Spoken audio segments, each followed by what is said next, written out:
The calendar says October, but the temperature as the Bears take the field still says summer in Central Texas. We might push into the 90s today. The Big 12 race itself is red hot and wide open as Kansas State and Baylor get set for a high-stakes clash on the banks of the Brazos. Check him out, Dylan Edwards. He turned the power back on last week for the Wildcats. We'll see what he can do today. He is electric. Meantime, a West Texas gunslinger. Sawyer Robertson's video game numbers are actually real. They've established him as one of the best quarterbacks in the country. Welcome inside, everybody. Pete Souza alongside the 10-year NFL veteran, Lee J. Douzable. Partner, we know there's going to be explosion in this game. We just told you about two guys who are going to do it. But this is going to be physical, too. Yeah, I think this is a conference game. Both of these teams already have a conference loss. This game will have major ramifications in the standings in the Big 12. You talked about it. Conference game is going to be physical, tough. I can't wait to see this game because these teams are going to battle today. Yeah, we can't wait to see the power, but we also get to see the pop. Dylan Edwards, man, that guy is pop. He brought the electricity to this Kansas State offense last week versus UCF. And we're going to break down some film. They want to get him out on the perimeter. You see him right here? He's out at receiver, speed sweep.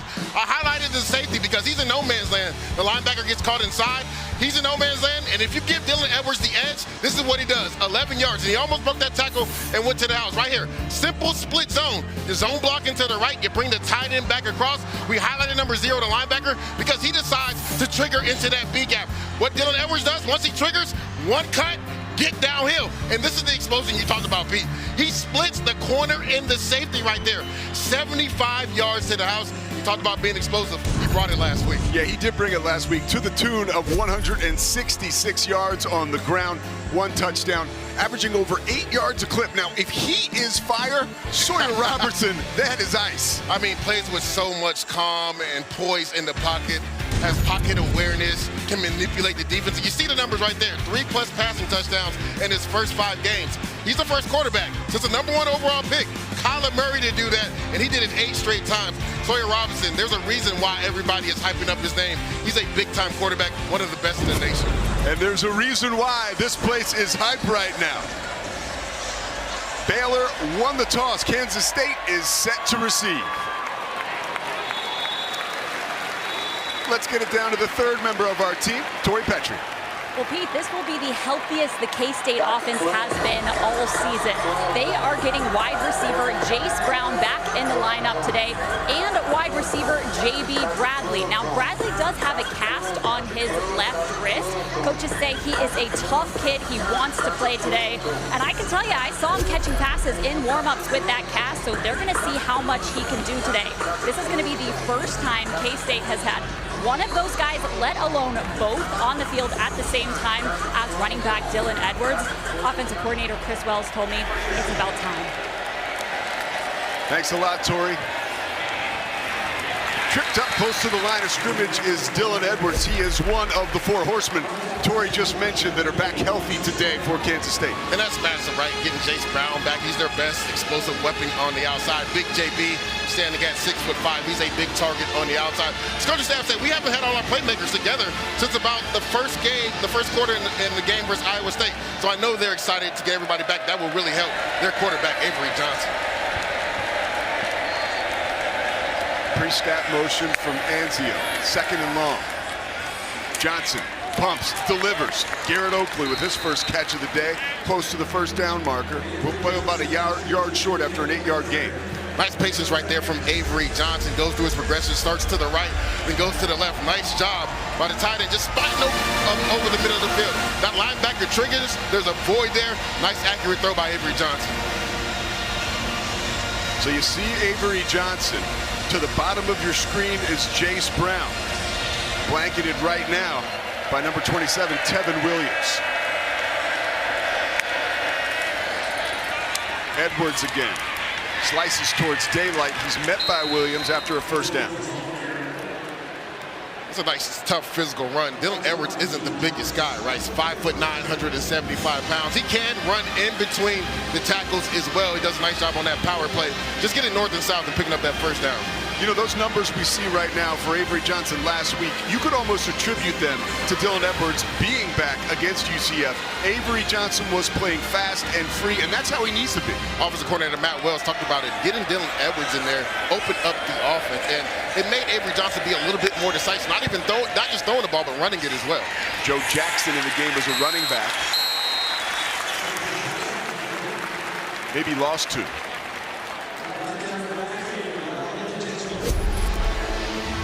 Nice job by the defensive front right there. Devontae Tesno does a nice job. The big man in the middle getting off the block, getting in the backfield, and tackling Avery Johnson for a loss.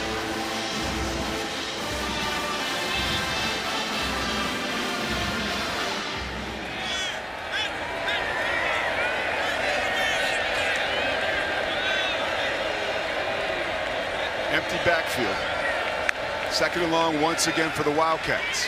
Johnson floats it. Joe Jackson with the catch. Close to a first down. It's his birthday today. So there you go. His first present is a 13-yard reception thanks to Avery Johnson. Nice play design right there by Matt Wells. They go empty. They bring Joe Jackson out of the backfield to the right. They push the 2 receivers up to the right. He comes underneath one-on-one. The linebacker gets out leveraged and gets an explosive catch and run. Jackson will stay in the football game. Johnson hands to him again. He finds the crease, breaks into the secondary. Redding throws him down, but not before another Kansas State first down, 11 yards. Yeah, all right, we got a nice little split zone. You got the offensive line. They're blocking to the right. Nice job by the running back getting downhill. See it right here. Nice job by number 69, Taylor Portier. He creates that hole. And Joe Jackson, no fair dodging, just getting downhill, getting a big run.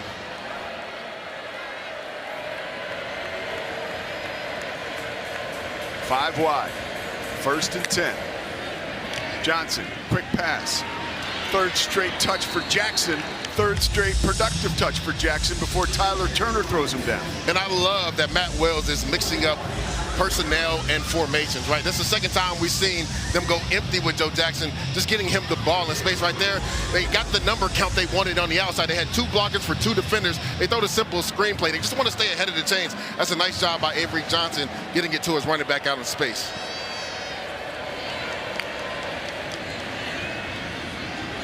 Jackson again, surging ahead. Gang tackled at the 36-yard line. Tyler Turner again in on it. And if you're offensive coordinator Matt Wells and head coach Chris Kleiman, run is up right here, right? Because you're in plus territory. You're in that no man's land in regards to potentially kicking a field goal. Luis Rodriguez has been really good. He's hit a 51-yarder already this year.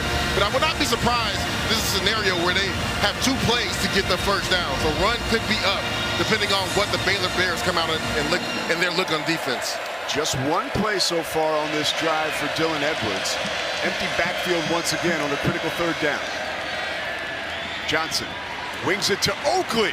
Oakley's cut down by Devin Bobby, but another first down for the Kansas State Wildcats. And what I really loved about that, Matt Wells had all the routes go to the sticks, to the first down marker. No down the field things. Nice job again. Nice patience by Avery Johnson. You see him look to the left, look to the right, find his tight end, Oakley in the void for a major first down. All right, Lejay, it's close to 90 degrees, right? You're a defensive lineman, yeah. And this is the 10th play of the opening drive. How you doing? Your tongue's hanging out right now, right? And if you're the Baylor Bears, this is where you got to have the subsequent depth to rotate and get after the passer. But you got to bow up, right? You're right outside the red zone. You got to try to hold Kansas State to a field goal attempt. Johnson, the seas part. The first punch delivered by Kansas State. 6-0, 31 yards for Avery Johnson. And the big boys up front doing the dirty work, blocking on that draw. That's a nice job, again, by Matt Wells. He decides to spread it out, which means the linebackers have to leave in the middle of the field, right? We have a nice job by these 2 blocking, and he gets Avery Johnson in his A-gap downhill for a touchdown run. Right there, you see it right there, he reads it. Nice drop stop, takes off. Nobody's in the middle of the field, Pete. Wide open. We talked about getting him going early. He's played with a lot of confidence in that first drive. Also, nice play call by offensive coordinator Matt Wells. You know, it's interesting. I know we both saw last week against UCF, his first run that popped for about 31 yards was similar, but it looked like that one was designed. For sure, that was definitely designed, and that's what got them going last week. using his mobility, and this is a nice job again. Avery Johnson, nice job by the offensive line up front. Avery Johnson getting the Wildcats on the board early in this. You're watching the Big 12 on ESPN. Gorgeous Cameron Park here in Waco, Texas. Not a gorgeous start for the Bears as Kansas State goes right down the field and takes it to them 7-0.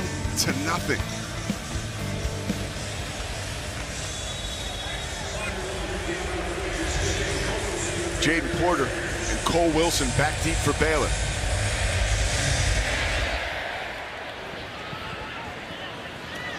Oh, getting away from Cole Wilson. He could be in trouble. Wrapped up close to the 20-yard line. Flag on the play.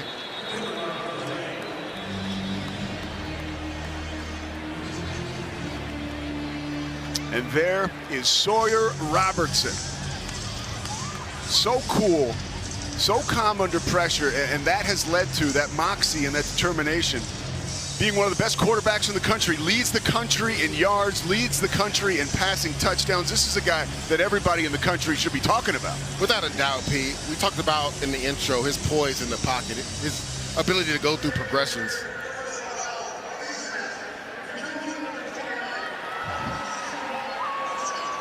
That's a brutal penalty. Face mask. Yeah, but getting back to Sawyer Robertson, you saw the graphic right there. Leads the nation in pass yards per game, also touchdown passes.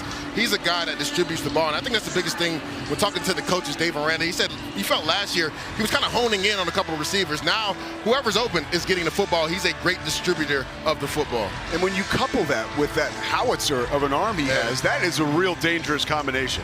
Literally can put the ball anywhere on the field. When you turn on this tape, it's littered with NFL throws.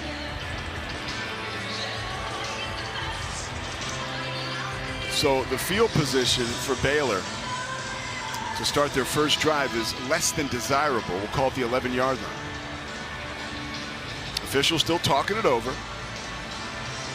If you're just joining us, Kansas State marches right down the field on their first drive, and they score on a touchdown from Avery Johnson, and there is Dave Aranda.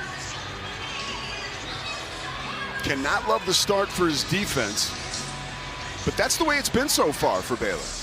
Yeah, they've really struggled on that side of the ball. They've never put a complete game together. Either play one good half and not so good a first half. And you know he doesn't like how they started off this game so far on defense. Motion. Here's Bryson Washington. Dragging tacklers with him across the 15. That's his MO. Yeah, and we started this game talking about how explosive this is going to be. But that's their bread and butter. The split zone play. Like Bryson Washington hits you with body blows, body blows, body blows, and then he breaks off a 20, 25-yard run. Here's that tempo from Baylor. Ranked 5th in the country for amount of seconds in between plays, just over 22. Josh Cameron, his first catch, drags tacklers with him to the 30-yard line, 14-yard gain. Nice read by Sawyer Robinson right there, RPO. He can give the ball to Washington on a zone play, but he sees that Josh Cameron has off coverage. Throws a quick stick route to him. It goes for 14 yards.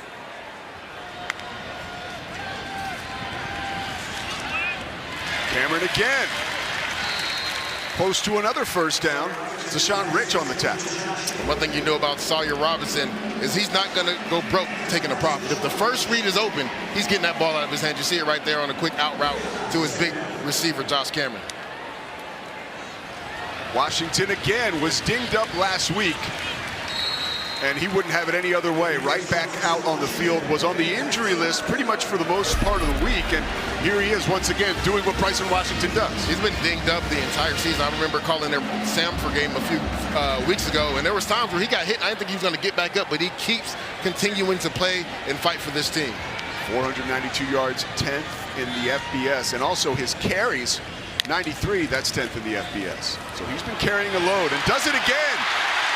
Johnson knocks him down, but Washington, another first down, an 18-yard gain. Nice job by number 66, Colton Siraki, who's starting for Omar Ibidian. You're going to see it to the left of your screen. He gets Chidi Obiazor caved in, and that's a nice run by Bryson Washington, also breaking the tackle there. Play fake. Robertson steps up in the pocket that is formed by his offensive line. Looks for Michael Trigg as it sails over his head. Yeah, his big playmaker on the outside. Trigg standing at 6'4". They'll throw those jump balls to him, and also Josh Cameron, who stands at 6'2". Right there, just puts a little bit too much air on that, and it goes out of bounds. Brings up 2nd and long. Defensive coordinator for Kansas State, Joe Klanderman, says they like this because Baylor's not quite as quick when they're 2nd and 3rd and long. He's like, that's where we have to get them. We got to get them in 2nd and 8 plus, and we got to get them in 3rd and long. That way they have to, you know, talk about things at the line of scrimmage, and they can't go hurry up tempo. Pocket forms around Robertson again. This time he gets it to Trigg. Logan Bartley, the freshman, takes him down. It'll be a 1st down, a 10-yard gain. Yeah, nice job by Trigg. Just understanding zone coverage, understanding the leverage, the void. He hooks up with his quarterback. That's his safety blanket. They work really well together for zone coverage.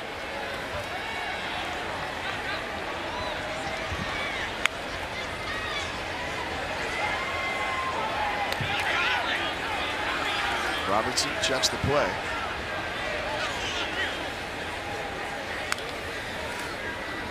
Caden Knight, here's his first crack at it. Running to daylight. More positive yardage for Baylor. Travis Bates on the stop. Yeah, that's a nice job by the Kansas State Wildcat defense. Everybody doing their job. Simple split zone. Caden Knight has been known to bounce things out, but they had leverage right there, right? They did not let him get to the outside. He had to cut back inside, and everybody came to the party to tackle him for a small gain. See Robertson and Caden Knight once again in the backfield. Under pressure, Ashton Hawkins. Hawkins escapes a few tacklers, takes it down to the 16-yard line. There's a flag on the play. Check that, player is down after a 12-yard gain. I mean, what a move by Ashton Hawkins. Watch this, step in, step out. Has 2 defenders run into each other. It's a nice job also by Sawyer Robinson going through his progressions. He started off right, then he finds Hawkins coming across on that drag route. But yeah, like you said, Pete, somebody's down right now. So Justice Clemens knocked right into Amarian Fortenberry, a little friendly fire. And we've got Clemens down. We will update you on the injury when we come back. Zone power and is now in the concussion tent. Good sign though, him walking off, and a good sign now for both quarterbacks. And if you like the quarterback club in the Big 12, as I know they do, Avery Johnson 4 of 4, 29 yards, a rushing touchdown. Sawyer Robertson 4 of 5, 45 yards. This guy's looking pretty good. Playing efficient football, both quarterbacks being very decisive, knowing exactly where to go with the football. Bryson Washington back in the game. Motion from Josh Cameron already with 2 catches today on this drive. 10th play of the drive. Washington's so good at using his blockers and just moving forward, but stacked up there for a short gain. And this is the big thing that Coach Klanderman, the defensive coordinator for Kansas State, talked about, right? We got to get guys to the ball in bunches because Bryson Washington, who seems like he's down right now, which is unfortunate for the Baylor offense, that he runs so extremely hard that he usually makes the first guy miss. But the biggest concern right now is Bryson Washington being down on the ground. 6-foot sophomore from about an hour away in Franklin, Texas. We talked to Coach Jake Spavital, the offensive coordinator for Baylor yesterday. He said when he sees B-Wash go down, he's worried because he knows he quite possibly could really be hurt. He's not like other guys. He's fought through so much already this season. To your point, Pete, like when he's getting up slow, you know something's really wrong with him. And they've had to lean on some of these younger backs, Caden Knight, who we've already seen in this game, and Michael Turner. But I know Sawyer Robinson gets his name in the paper, but literally the offense just kind of ran through what Bryson Washington does in between those tackles. Well, we talked about it. Another thing we talked about yesterday, 150-plus yards. When Baylor does that, since the beginning of last year, they're 10-1. Caden Knight into the ball game now. Robertson has time. Underneath again, it's Josh Cameron. Ridden to the ground by Rich. And Cameron now is slow to get up. And again, this is not what you want to see if you're a Baylor Bears, right? Those are 2 of your better playmakers on offense. Josh Cameron, your #1 receiver on the outside, and then your starting running back. And back-to-back plays have gone down.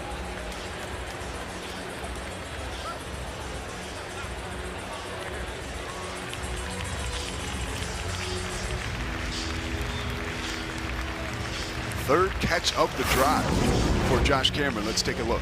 Yeah, Sawyer Robertson just finds him on a simple drag route coming from right to left. Maybe right there, that right ankle kind of gets caught up. Again, don't want to speculate, but it looks like it got caught up a little bit. But Josh Cameron's a tough kid. Former walk-on who's become a captain on this team, a guy that they really look up to, a guy that they look to make plays on the offensive side. So just like Bryson Washington, if he's down, it's something serious, but it was good to see him get to the sideline pretty quickly. Was a part of 3 turnovers in their last home loss against Arizona State, which has never happened. And Coach Spav told us, Jake Spavital, he could not wait for that next game against Oklahoma State. Michael Trigg in motion. Oh, Caden Knighton is stacked up behind the line of scrimmage. Toby Osunsami says hello. And he's their best pass rusher. He does a nice job knifing right there. He's on the outside. He knifes into the B gap in between the tackle and the guards. You're going to see him to the right of your screen. See how he loops around? That's a run stunt, right? And Coach Dave Aranda talked about that. We have to pick up the run stunts right there. You see the quickness of Toby Osunsami getting a tackle for loss and getting a Wildcat defense off the field. 30-yard attempt coming for Connor Hawkins. 5 of 6 on the season. Splits the uprights. So the Bears answer but melt under the hot glare of the Kansas State end zone.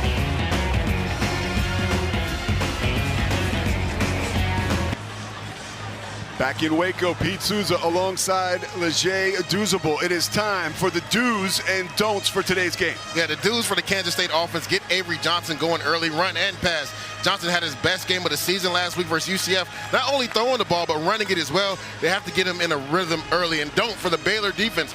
Don't allow Dylan Edwards to get to the perimeter. Edwards is Kansas State's most explosive player. They want to get him on the perimeter to use that explosive ability. Baylor cannot allow that.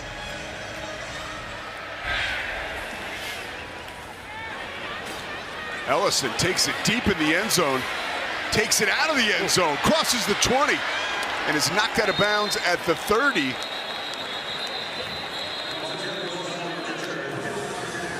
Armstrong knocks him out of bounds. Flag down.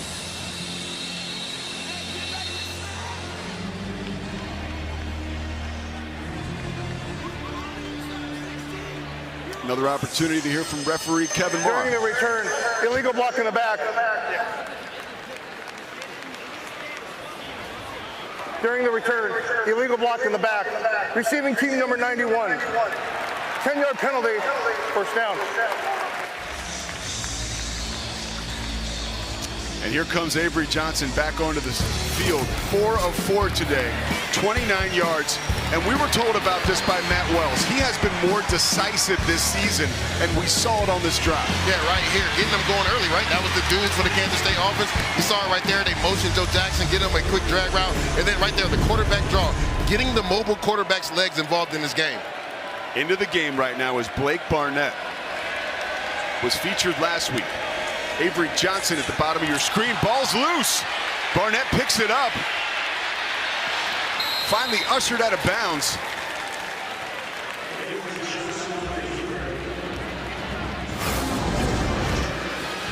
And Pete, right here at the mesh point, right? He's trying to pull that ball as the speed sweep's coming. Him and the receiver are not on the same page. Unfortunately for him, he was able to get on the ball and only hold it to a minimal loss. You chalk that up to reps between Devon Rice, quite possibly, and Blake Barnett? Yes, it's understanding at the mesh point. If the quarterback, you have to be firm and pull that ball out. Looks like the receiver in motion really had a grasp of the football there.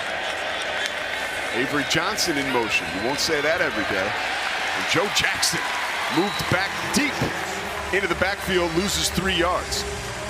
And if you're Kansas State, you don't want to be in this scenario, right? Losses on the first 2 plays, right? You want to play ahead of the sticks. That's why they had so much success, Pete, on that first drive. They played ahead of the chains.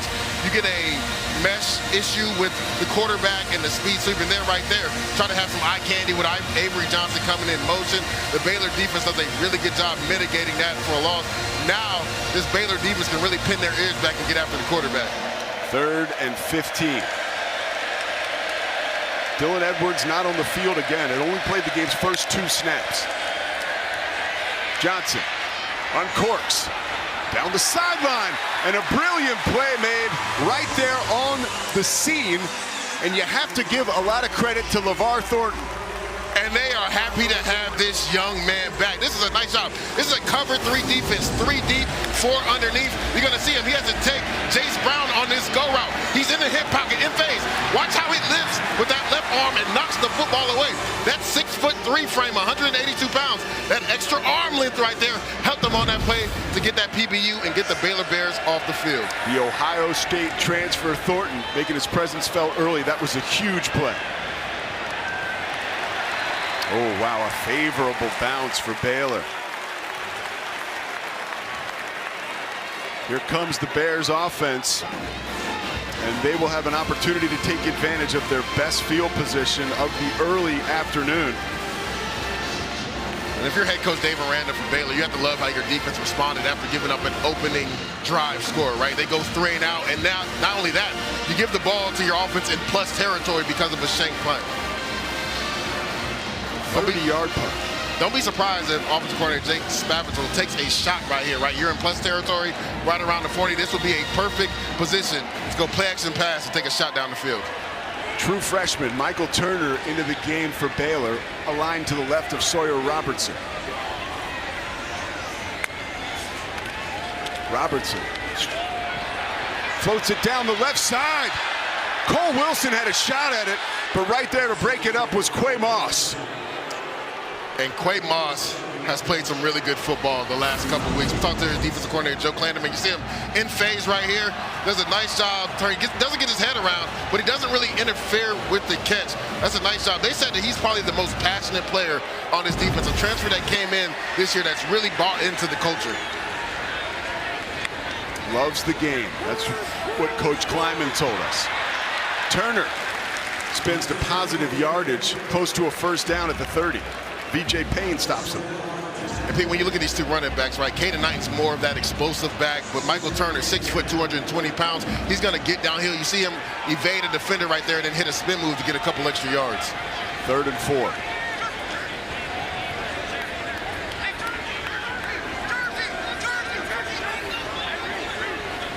Austin Romaine, the anchor of that defense, barking out signals to his cohorts.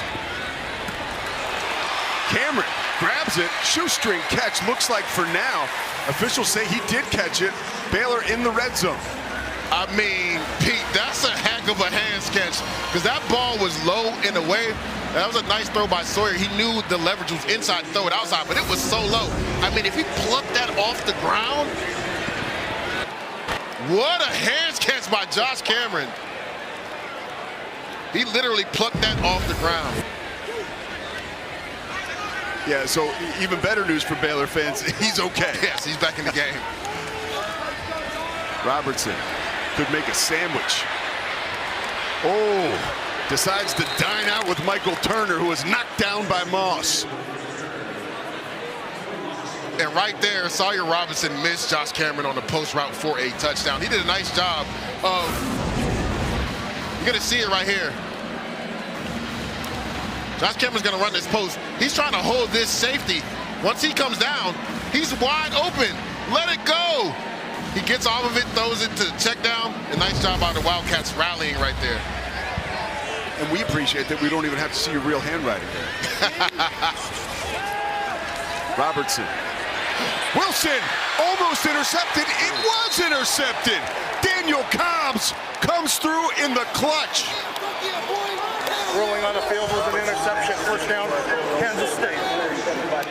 What a play by Daniel Cobbs. They try to switch release, and they throw the wheel route behind it. He does a nice job getting through the traffic and getting over the top, high pointing that football. You're going to see it. He's coming from the left of your screen. You don't even see him. He does a nice job tracking the football.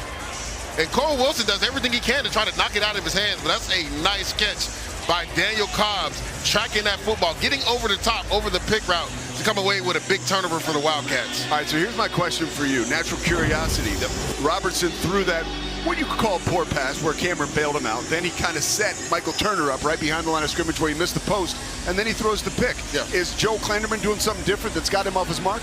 I think for right now, Sawyer Robinson on that last drive just missed some throws, right? You missed the opportunity to find Josh Cameron. That one, he thought that he had the leverage on the safety, but he didn't because Cobb does a really good job getting over the top. That's supposed to be a natural pick where you have a guy underneath and then you want to wheel out around. What he did is he gave some space so his defender could get underneath and he could stay over the top. So that right there is essentially a 50-50 jump ball that Daniel Cobb just ended up winning and outplaying Cole Wilson on. And you're throwing a 50-50 jump ball to a guy in Cole Wilson who has been electric this year but stands at 5'9". Yeah, to me, that was a predetermined throw based off of what they were doing on offense with the natural rub route. And Cobbs, again, does a really good job getting over the trash, getting over the top, and coming down with that interception.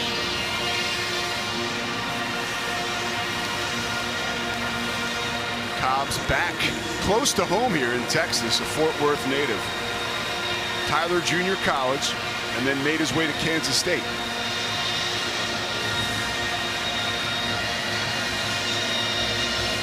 Still no Dylan Edwards. Joe Jackson in the backfield, standing alongside Avery Johnson in the end zone. Jackson, a lot of room. Jacob Redding comes up and makes the stop.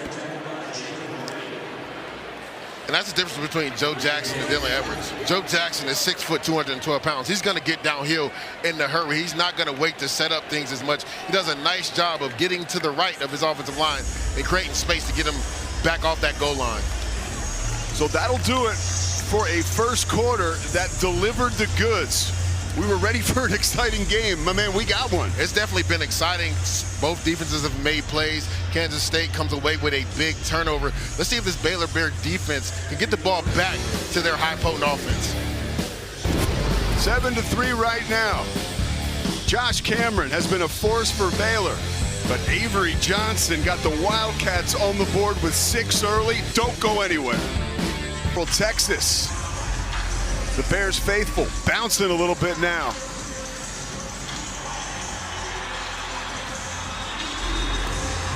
Pushing 90 degrees here in Waco. Hydration, that had to start way early in the week. Chris Kleiman told us. His team, though, has responded. Up 7-3 as we start the second quarter with a 2nd and 1. Joe Jackson again. Burrows into the line of scrimmage, takes it across the 15. LeVar Thornton in on the tackle. First down. And Joe, we talked about it. We haven't seen Dylan Edwards in a while, but the thing about Joe Jackson, again, 6 foot, 212 pounds, he's going to get downhill in a hurry. And if you're head coach Chris Kleiman, you kind of like that, right? Because you want to be the tougher team. You're going to be able to establish dominance in the trenches with Joe Jackson running north and south. Blake Barnett back into the football game. Avery Johnson stays in. He has not left the field one time this season when Barnett has come in. Here he is in motion. Barnett fakes to him. He invites contact. Coach Matt Wells told us, and we saw it there. Tackled by Jacob Redding. And that's a nice fill right there by Jacob Redding, the former walk-on, who's really worked his way up the depth chart and become one of the better defensive players on this team. He talked about it. We actually sat down and talked about that with him, about the Baylor defense, understanding their leverage, understanding being disciplined, doing your job. Right there, he does a good job getting down and hitting Blake Barnett for a small gain. Dylan Edwards now back into the football game.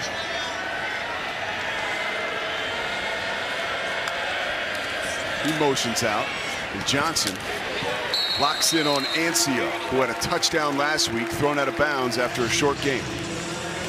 I like that throw from Avery Johnson. You just want to cut 3rd down in half, right? You just want to get 4 or 5 yards there, make it a manageable 3rd down, because they've had a lot of success on some of these quick routes going to the sticks on 3rd down.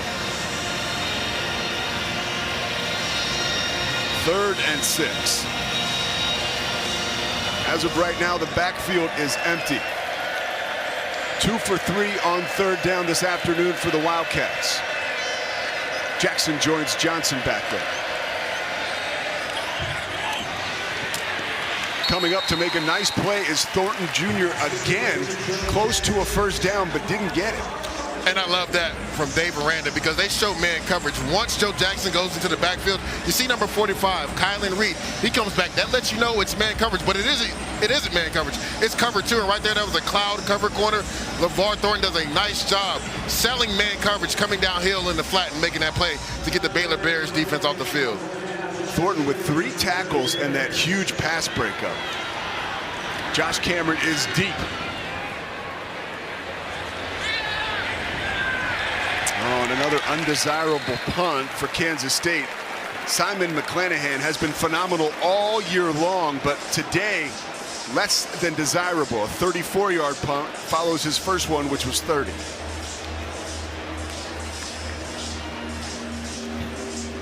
Once again, Lige Douzable with the do's and don'ts. For the Baylor offense, the do's: get Bryson Washington going in the run game. This Kansas State defense has struggled to slow down the run, more specifically the zone run, which Baylor runs. And for the don't for Kansas State, don't allow the explosive play. Baylor has one of the most explosive offenses in the nation. You have to minimize their explosive playability.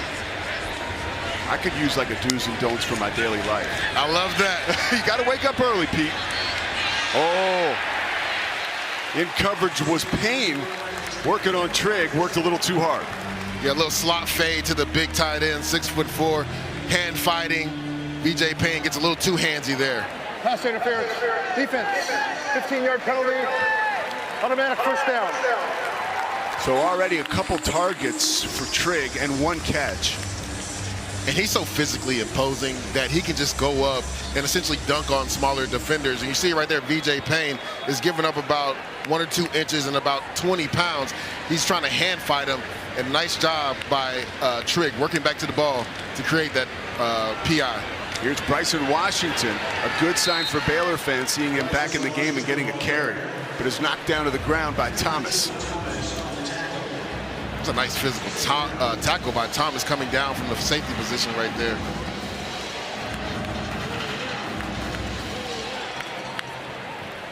Second and long.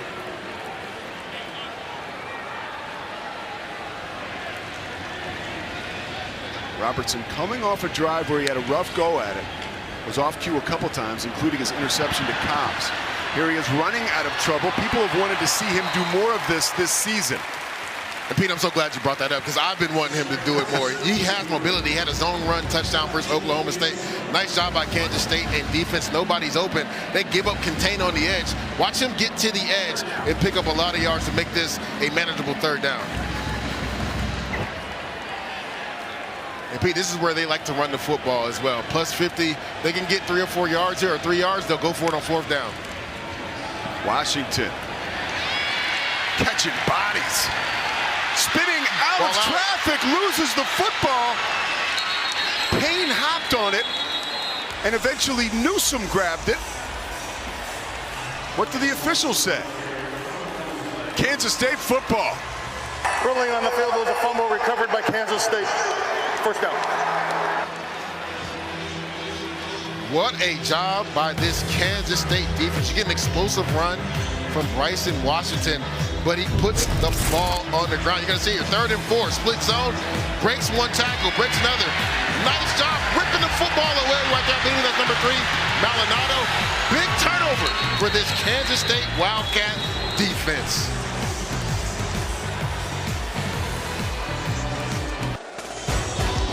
Well, yesterday, Dave Aranda told us that Baylor couldn't beat themselves, right? 2 turnovers in the first quarter and a half is beating yourself. And that's been the difference in this game, right? Kansas State defense has been very opportunistic in regards to turning the football over.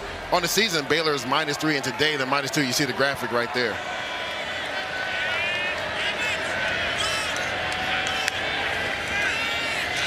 Play fake. Oh, look at this. Avery Johnson escapes out of trouble and slides down close to the first down. Those flowing locks, dude, and then that slide right there, just that whole look, he should trademark that. Look real smooth right there, but that was a nice job by him going through his progression. Gets some pressure up the middle, steps up into the pocket, sees that they're dropping off in zone, just getting some positive yardage. I love that he was decisive right there with his legs.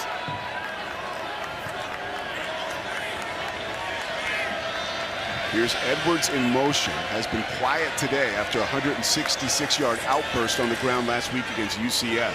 Johnson works to get him involved, but he's cut down behind the line of scrimmage by Simpkins. It's a nice job by Williford right there, number 18, Caldre, who's played a lot more with the injury to LeVar Thornton. Now that Thornton's back, they're able to play both of those guys. He does a nice job on that screenplay, beating the block to the outside and getting Dylan Edwards down for a loss.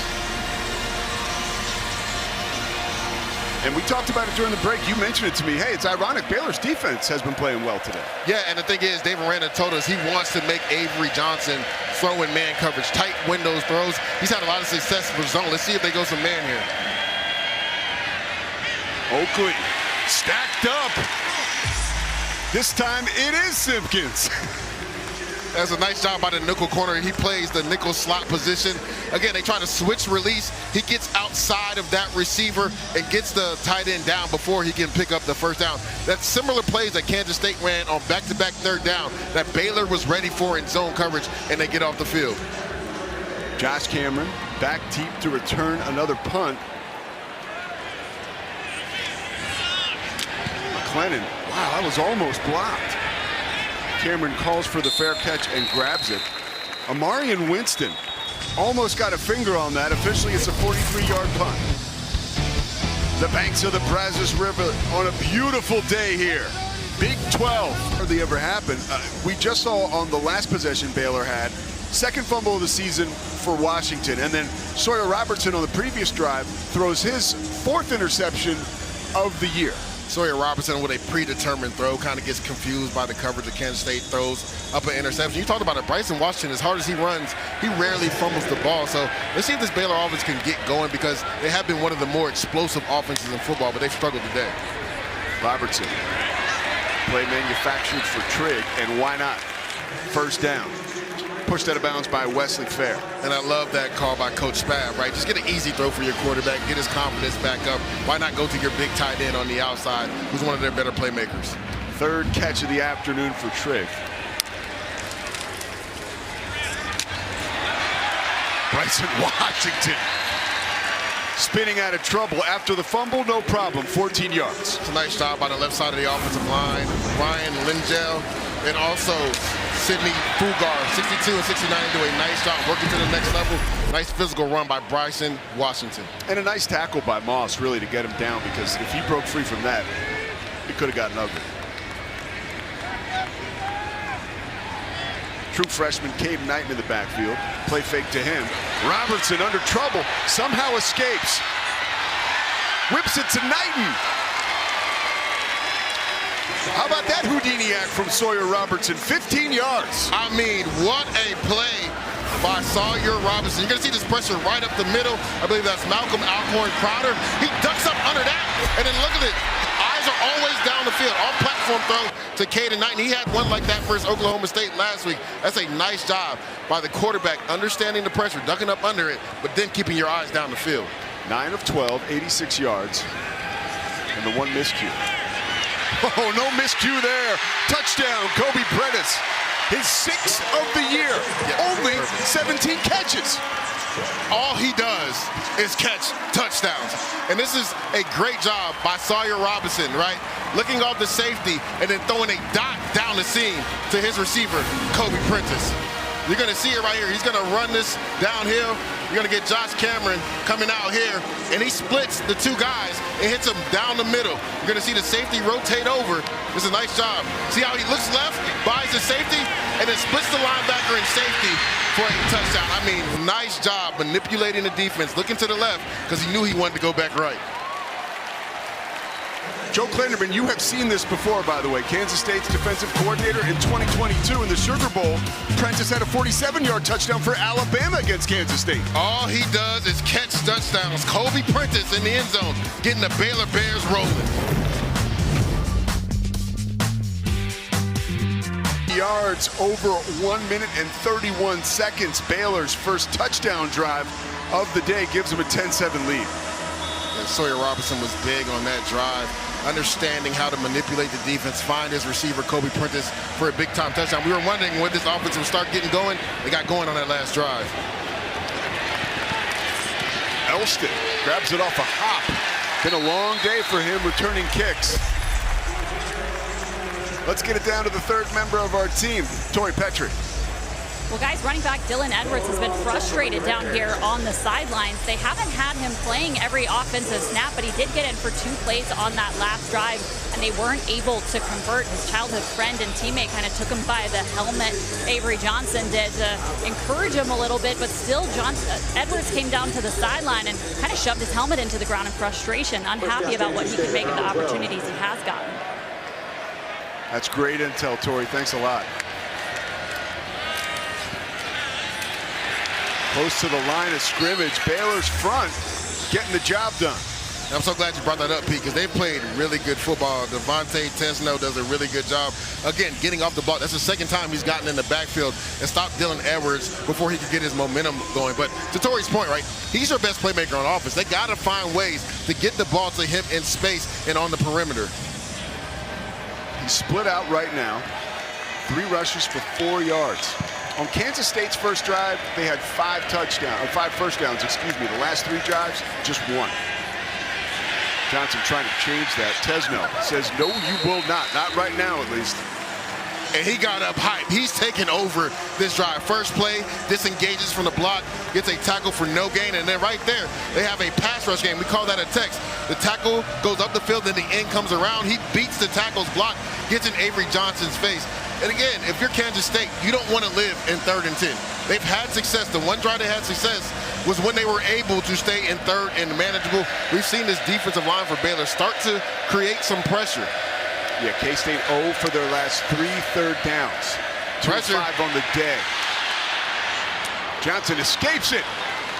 Jerron Tibbs, his first catch of the day is a huge one.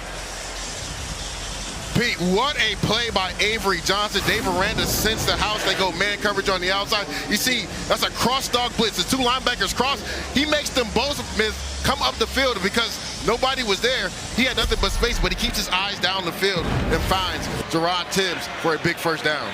Edwards back in the game. Big time props to Tibbs. With Bradley and Brown battling injuries all season long, he has emerged as the lighthouse.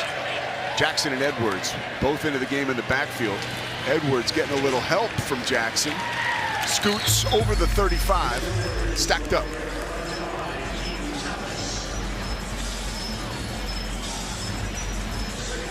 And there is Matt Wells.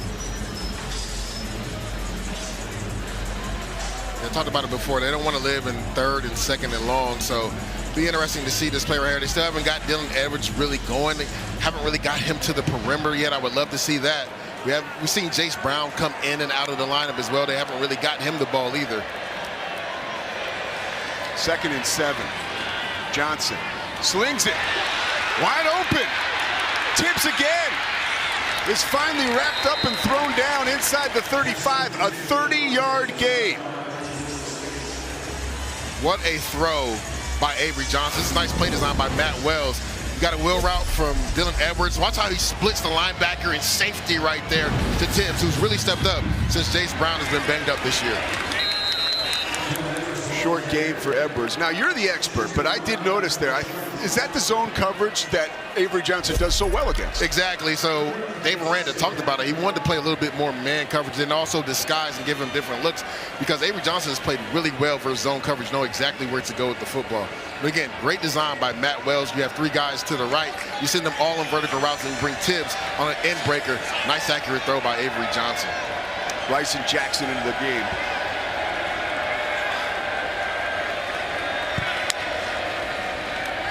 Johnson faces pressure.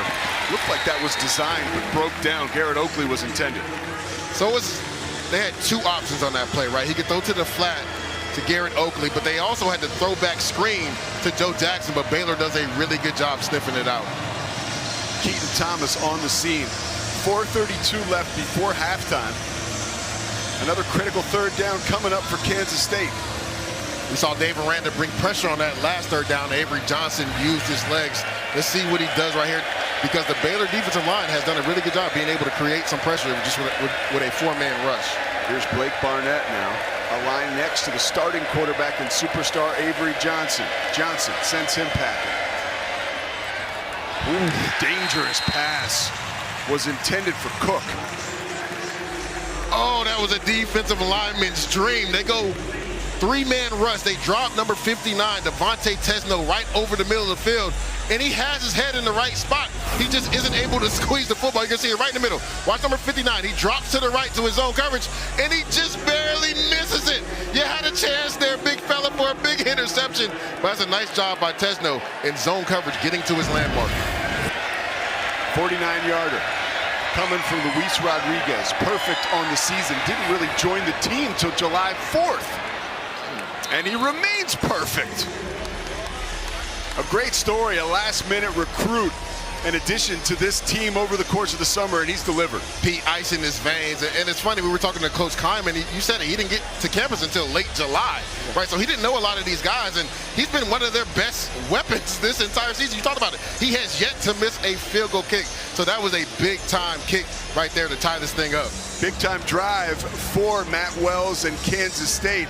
But now, Sawyer Robertson with an opportunity, and plenty of time left on the clock here in the first half. Yeah, he does a really good job in these scenarios, right? This is not a 2-minute drill, but if you're Baylor, you want to be able to bleed this clock out and go in half, because remember, they get the ball at half. But watch him manipulating the defense. This was last week. He wants to hold that safety in the middle of the field just for a second, because he wants to go to Kobe Prentice down the left side of the field. He holds him with a quick glance to the right.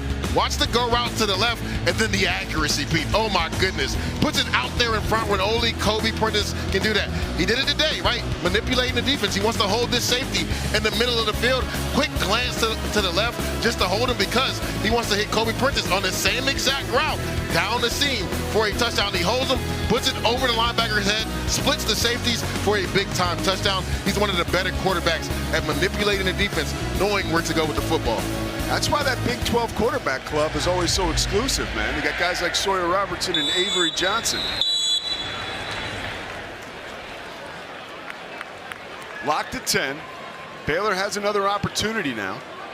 Robertson's numbers on the day: 10 of 13, 116 yards, the 1 touchdown and interception. And those last 2 throws, by the way, where he escaped out of trouble, and then he had the long one to Prentice that was just pinpoint accuracy. Those are what NFL scouts want to see. Without a doubt, right? Movement within the pocket. A lot of times quarterbacks, they drift back, but he does a good job moving up in the pocket, but then still looking down the field to find receivers.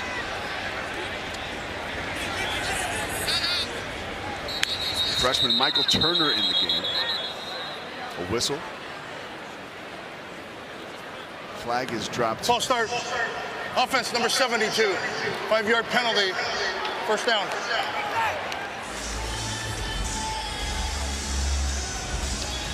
Colton Price, a little ahead of schedule. It was either him or everybody else, right? Yeah, I think he flinched the ball a little bit early, dropped his hips.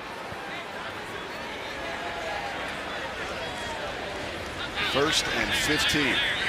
Jake Spavital said, unfortunately this year, he's had to figure out a lot of these types of plays. First and 20, first and 15. Ooh, in and out of the hands of Ashton Hawkins.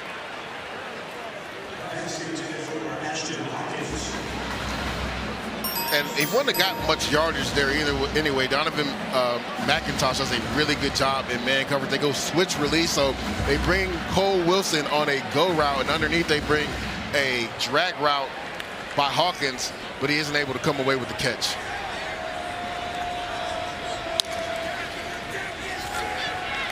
Robertson with time, floats it for Trigg, who climbs the ladder and comes down with it.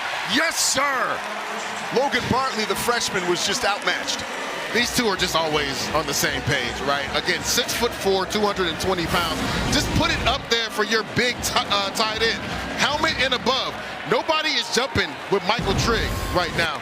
Nice accurate throw by Sawyer Robertson. A nice hand catch by Michael Trigg. Tempo from Baylor.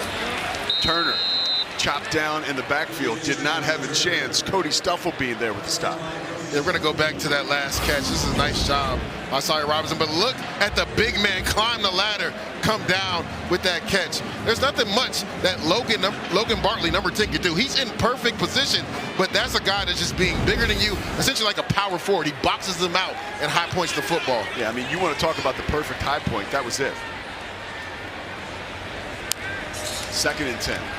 Robertson zips it. Wilson again making guys miss inside the 30. You can bet he's hanging on to that football. 26-yard gain. Really good job by Sawyer Robinson going through his progressions. He starts off to the left, then gets back right, finds Cole Wilson. It's a nice job by Cole Wilson, understanding zone coverage, sitting up in the void of that zone coverage and getting an explosive catch on that first down play. So a timeout on the field.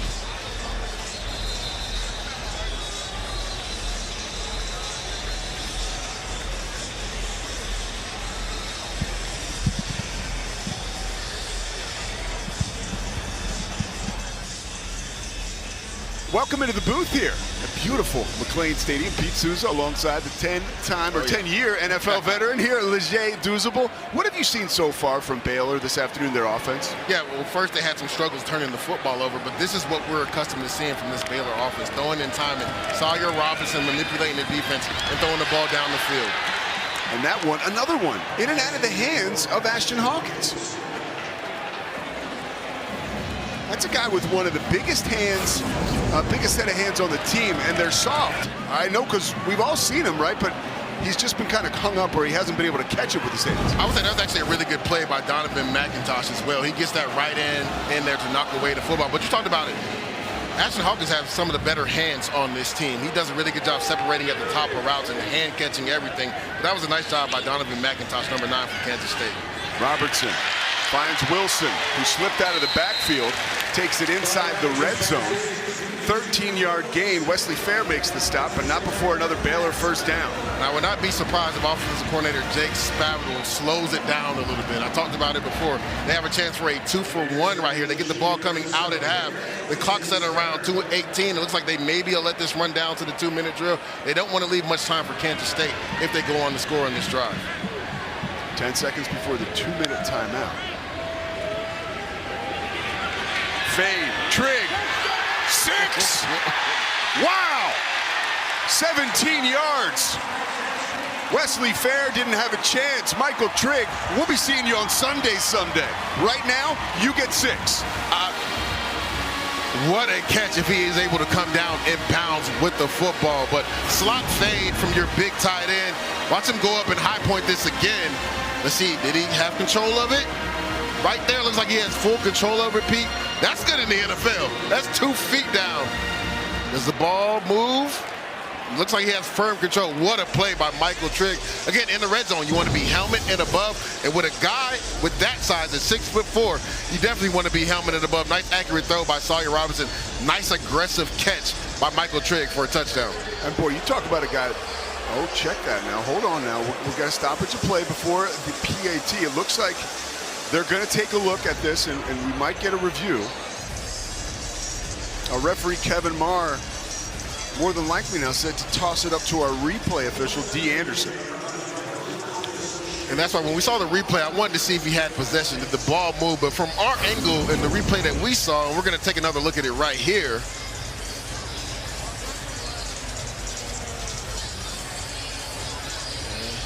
And it's hard to tell from this angle if the ball is moving. But we see that foot inbounds right there. Let's see from this angle. Beautiful work by our ESPN crew. Right there, doesn't have possession yet. Whoa, so that's going to be the determining factor. Does he get another foot down? It'll be where they thought he had possession of the football. This is going to be close. They did call it a touchdown on the field, and I would not be surprised if they used the language upheld because they called it a touchdown on the field. And that's the determining factor, right? Did he have firm possession with that right foot down? All right, Pete, let's play a game. What are you saying? I'm going to say there's not enough evidence to overturn it. I'm going to say it's upheld. I'm going to tell you what I think. There's not enough evidence to overturn it, but you know the rules are the rules. Is he juggling it, right? Correct. Like, could they catch us here on? You know, you and I call that. It's like the Des Bryant. That's a catch. That's a catch any day of the week. Yeah. And both images are synced right there. Yeah. But that's a catch to me and you. But I think the ball may be rolling right there. That's the only thing that would maybe deter it being an incomplete pass, because he doesn't get another foot down after that ball kind of rolls a little bit. This is going to be close, and they're taking a while looking at this. That will be Triggs, would be now until it's official, 5th touchdown of the season.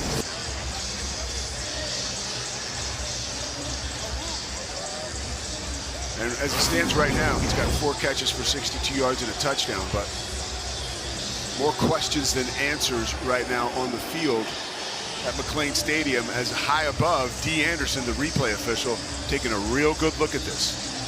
And just to pay it forward, if this is overturned and it's not a touchdown catch, it'll be 2nd down, right? And the clock will stop, 2-on-2 on the clock. They'll have to run a play before the 2-minute timeout.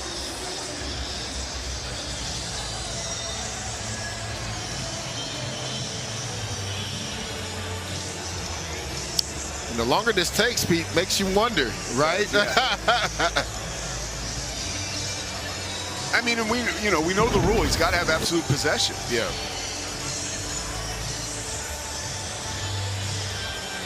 So here we go. Kevin Marr. After further review, it was an incomplete pass. It will be 2nd down from the 17-yard line. Well, Pete, we're 0 for 1 on the day. We're 0 for 1. But I think it was what we talked about, that last roll, and he doesn't get that foot back down in the field of play. That's what they determined of him not having possession of the football.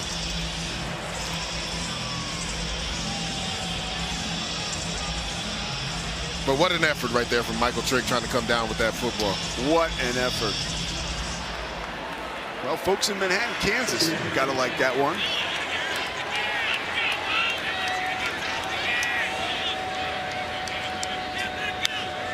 Robertson to Turner. Blitzing was fair, and that opened up the door for a 17-yard touchdown for the freshman Michael Turner. First of his career. And that's what Jake Spavital does, right? 2nd and 10 in the red zone. They like to run the football. They run their best play, their split zone. Right here, I want you to watch Austin Romaine. He tries to come over the top, but he misses his play. And watch how physical Michael Turner is running this football. Split zone, he gets over the top, breaks the tackle, and gets into the end zone. I told you the difference between him and Caden Knighton. He's 6 foot, 220 pounds. You're not gonna arm tackle him. Nice physical run by the freshman to get into the end zone. And you and Dave Aranda have the same school of thought. He talks about him. He says, hey, he's got some B-wash in him. You know, he 100%. He'll run you over. And right there, by the way, that was the junior, right? Austin Romaine, one of the toughest guys on this field, certainly the anchor of that Kansas State defense. And the true freshman got right through him. This is the 2-minute timeout. 17-10. Here it is. Put your dance on. Yeah, come on now. And it is getting interesting. Checking out some scores at the last time out. Cincinnati right now, still the first half, but up big on Iowa State. Wide open race. And that's why you have to love the Big 12. It's so competitive from top to bottom. Each week is going to be a dogfight.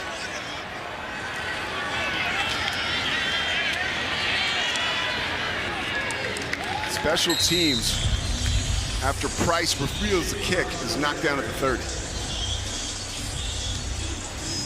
Well, Kansas State, like a hot knife through butter on that first drive. 75 yards to a touchdown. Last 4 drives, 79 yards and a field goal.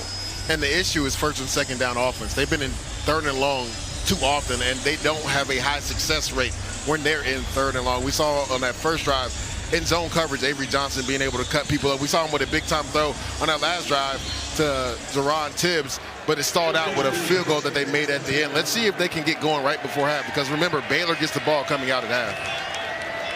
1:51 left on the clock. 3 timeouts for Kansas State, and Avery Johnson once again. This was the touchdown play. And Dave Aranda had the perfect play. We call this a text game between the defensive tackle in the end. Matthew Fobbs-White, he goes up and under. He just misses Avery Johnson in the hole. That was the perfect play call from Dave Aranda. They just didn't execute on defense. Man, you nailed it. His face said it all. So as the Baylor defense tries to find some rhythm, Johnson will look to keep it going. Oakley again, driven back, but not before positive yardage, about a 5-yard gain. Still got plenty of time with this Kansas State offense. You have all 3 of your timeouts. You can still use the middle of the field here. Johnson, tell he's playing with confidence. So is Tibbs. Gets out of bounds right at the marker. Side judge has him getting a first down, so the drive continues. And I love the patience right there from Avery Johnson. Like he maybe wanted to take a shot down the field to his tight end, Garrett Oakley, but he goes down to the flat to Jerron Tibbs and picks up a first down.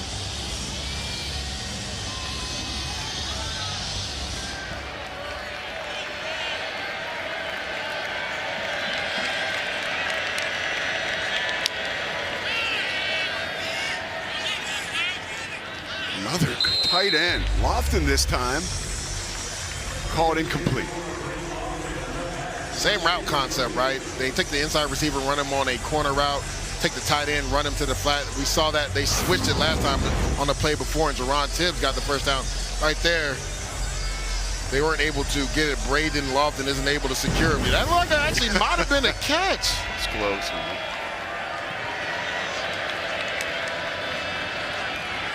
Johnson finds Edwards. He finds space.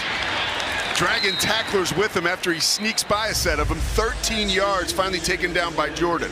Nice play design by Matt Wells. You get Dylan Edwards on the edge, and then you bring him back in for a tunnel screen. The defense overcommits. That's the first time we've actually seen him get the ball in space, and you saw a positive gain.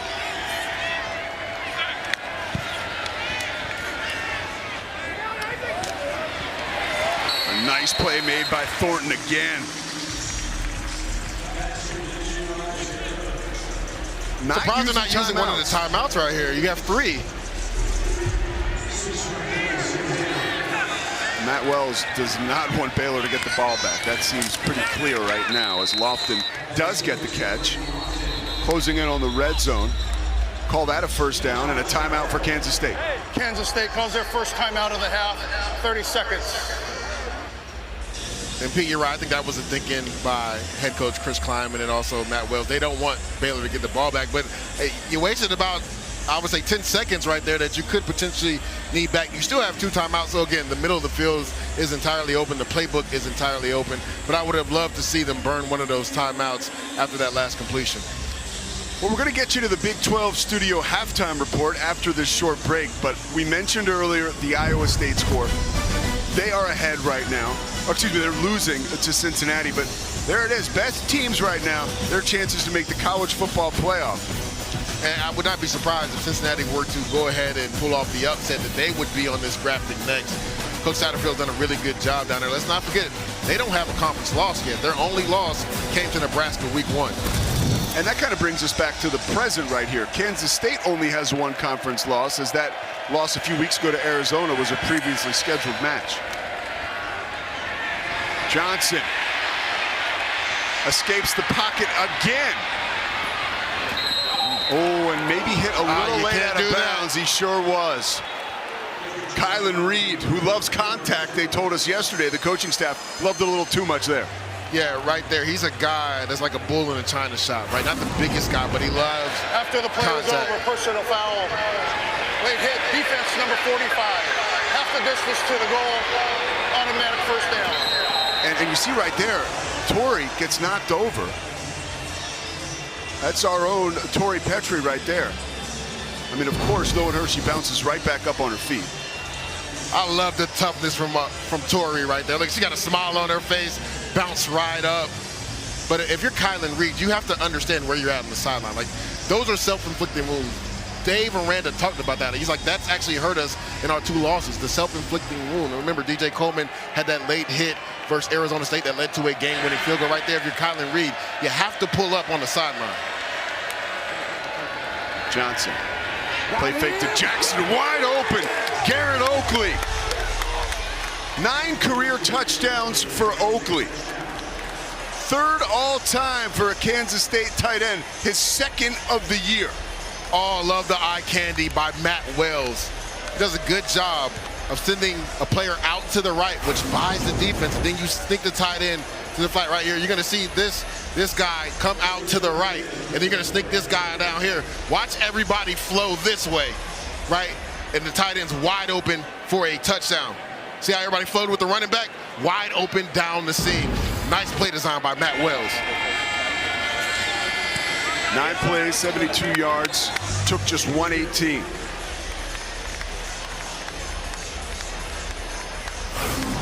And how about that drive? 6 of 7 for Avery Johnson for 45 yards. What an answer by this Kansas State Wildcat offense. Again, Matt Wells, great play design in the red zone. Sends Joe Jackson across the formation, which buys the linebackers, which means the tight end is wide open down the seam. And really love what I saw from Avery Johnson, not only throwing the ball, but using his mobility on that drive as well.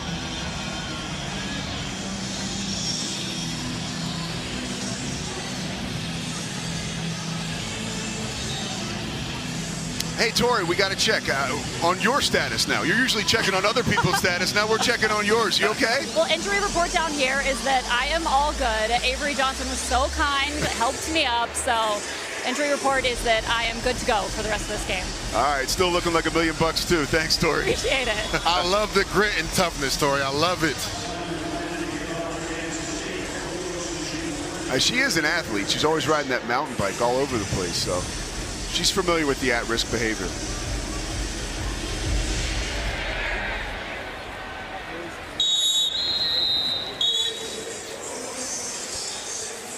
So 13 seconds remain for Baylor. What do you do here? I believe they'll take a knee and go into half. That was a great drive by Kansas State. They didn't leave any play clock barely on the clock, 13 seconds left. This is an aggressive Baylor offense, but would not be surprised if they run the football here and go into half. Caden Knighton is next to Sawyer Robertson. He had a fumble last week, and Washington on the sideline fumbled today. Knighton, you can guarantee he'll secure the football here. Wesley Fair throws him to the turf, and that should do it. A terrific first half. Talked about the explosion in the opener. We were waiting for it. It was a defensive battle in that first quarter, but these offenses came alive in the second quarter, more specifically Kansas State on that 2-minute drive. So I love the battle back and forth by both of these teams. And what do you expect? It's a conference game. In a conference game, it's going to be a tough, hard battle. A conference game that means so much to both of these teams, currently both at 1-1 in the Big 12. Let's get it down to Tori Petrie and Dave Aranda. Coach Sawyer Robinson bounced back well after that interception. You've spread the ball around on offense. What's working for you on that side of the ball? I think we're running the ball. When we're able to run the ball, we get some momentum, and their core people come tighter into the core and open up some glance routes and some in-breaking routes on the outside. We've been able to capitalize. We got to continue to run the ball. What do you need to clean up in this second half? Well, I mean, defensively, we're doing good things until we get a lead, and then we let them right back in it. It's happened twice. We have to not be, our energy and our execution can't be determined by them. It's got to be us. We're not doing that right now. Thank you, Coach. Thank you. The philosophy major, Dave Aranda, right there on brand. 100%, and what he spoke was 100% facts, right? Their defense has played well, but you can't give up a 2-minute score right before the end of the half. All right, stay tuned for the Big 12 Studio Halftime Report.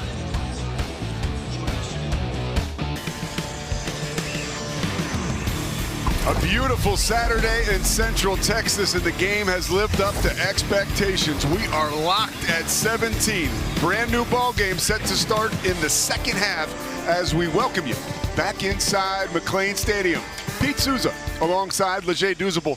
One thing today we knew was going to be important for Kansas State was Avery Johnson. He's been on point. And he's been really good, and his best playmaker on offense hasn't really gotten going. And Dylan Edwards, I love how efficient he's been with the football, knowing exactly where to go, but he's also used his mobility as well. Yeah, that efficiency has served him well this year, but it was really starting to pick up. Let's take a look at some of the highlights from the first half. He was surgical.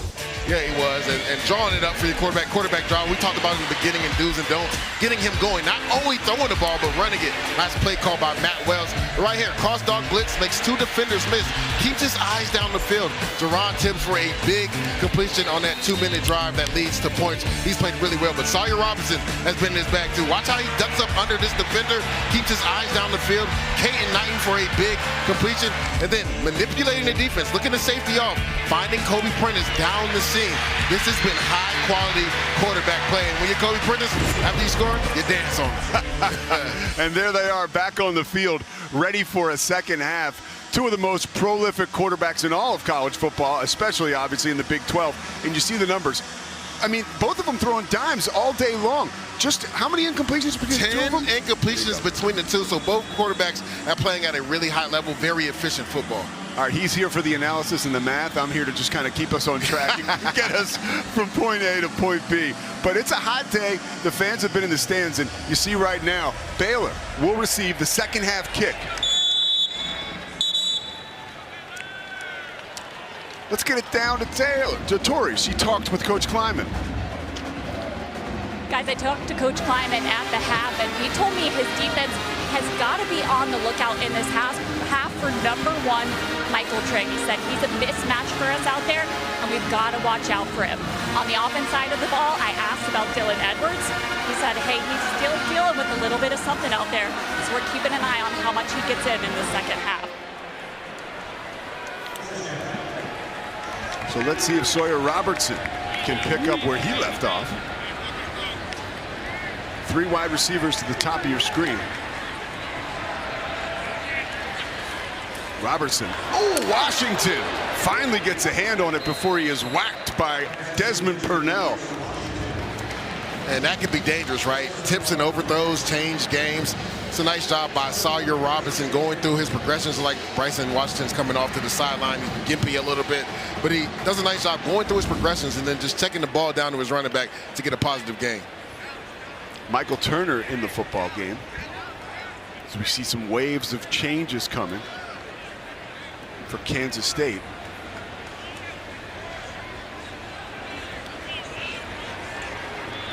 Second and about 3.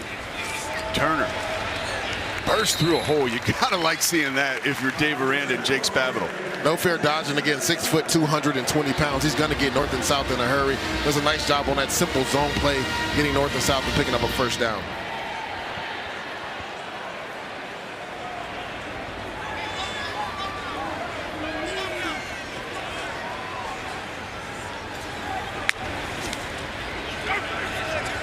Straight drop, straight over the middle, in and out of the hands of Prentice.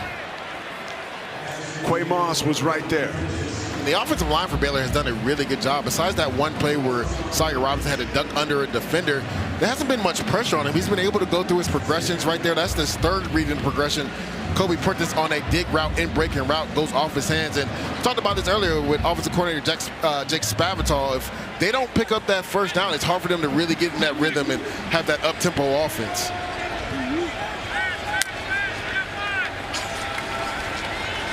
Pressure coming right up the middle. Hawkins. And Pete, I don't think people realize how impressive that throw was, right? Evades pressure, rolls to his left. Remember, he's a right-handed quarterback.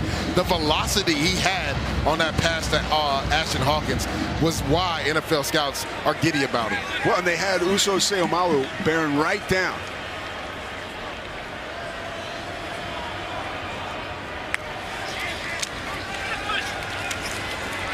Prentice and Turner both jet out to the right. Robertson tucks it and takes it left for a first down. So he wants to go to Ashton Hawkins again in one-on-one coverage. Nice job by number 9, Donovan McIntosh on the outside. Man coverage, he tucks the ball, gets positive yards. We talked about it. I want to see him do that a little bit more when nobody is open. Play fake to Turner. Pressure coming from the backside. Almost got there. Escapes it and gets it to Cameron. Osunsami was coming hard. And now Osunsami, away from the play in the backfield, is slow to get up. It's good to see him back on his feet. That was a really good rush on the outside. That is Kansas State's best pass rusher in Toby Osunsami. He comes off the edge, and Sawyer Robinson, right before the pressure gets there, is able to throw it to the outside to Josh Cameron. Another great hands catch by him. You're going to see Osunsami right here. He's going to come on the edge. And he almost gets there when Sawyer Robinson's at the back of his drop. He's swiping at the football, but just goes down at the last second. Again, nice job under pressure by Sawyer Robinson getting that to Josh Cameron. It's good to see Osunsami back up and on the sideline. Now, if that happens to a young Leger Douzable, you looking for a hold there on Sidney Fugar? I don't know if that was a hold. He was trying to bend the edge and just couldn't get downhill. Speaking of downhill, there goes Turner with a full head of steam. A flag comes out of the backfield. We'll sort that out. Holding, offense number 69. 10-yard penalty, second down. I guess Fugar got a little greedy there. And they go G-scheme right here. They pull him, and offensive coordinator Jake Spavital has talked about that, right? He's right here in the middle. He pulled from this way, and right there he gets handsy on Romaine, number 45, the linebacker. That's a nice job by Austin Romaine, trying to get off the block. Right there with that left hand, you got to let him go, right? It's one thing to keep the hands inside, but once he gets outside of your body frame, you got to let him go. Fugar, 6'5", 343 from Waldorf, Maryland. As Austin Romaine comes up and makes the stop on Knight.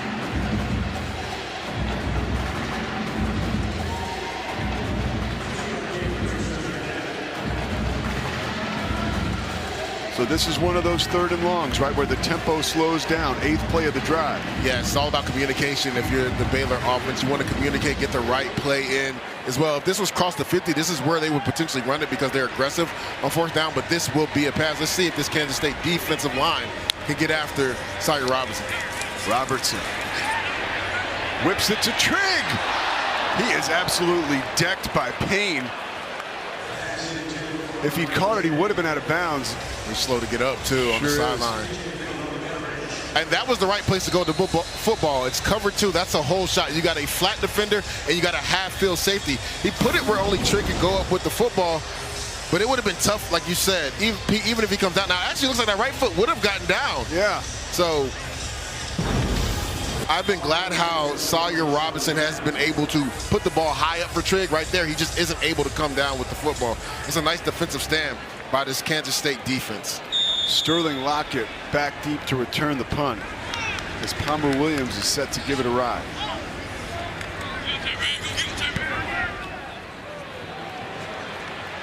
Lockett calls for the fair catch. We'll let it bounce. And guess who? Jacob Redding right there, Johnny on the spot. Sometimes you don't see him 100% of the time on defense because he's on special teams. One of their core special team players, and you see it right there. Nice job by Jacob Redding. Not only just a leader on defense, but a leader on special teams. Pins this Kansas State offense deep.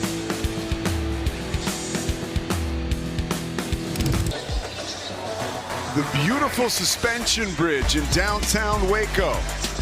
Cozying up to Cameron Park. We are tied here at 17.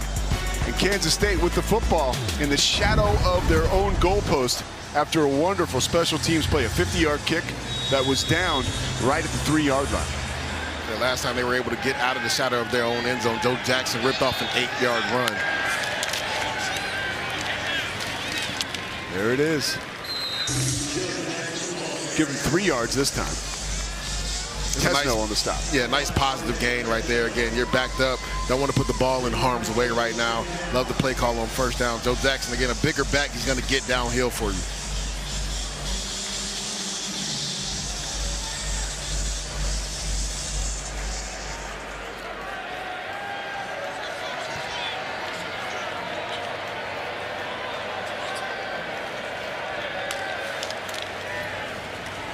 Johnson keeps it.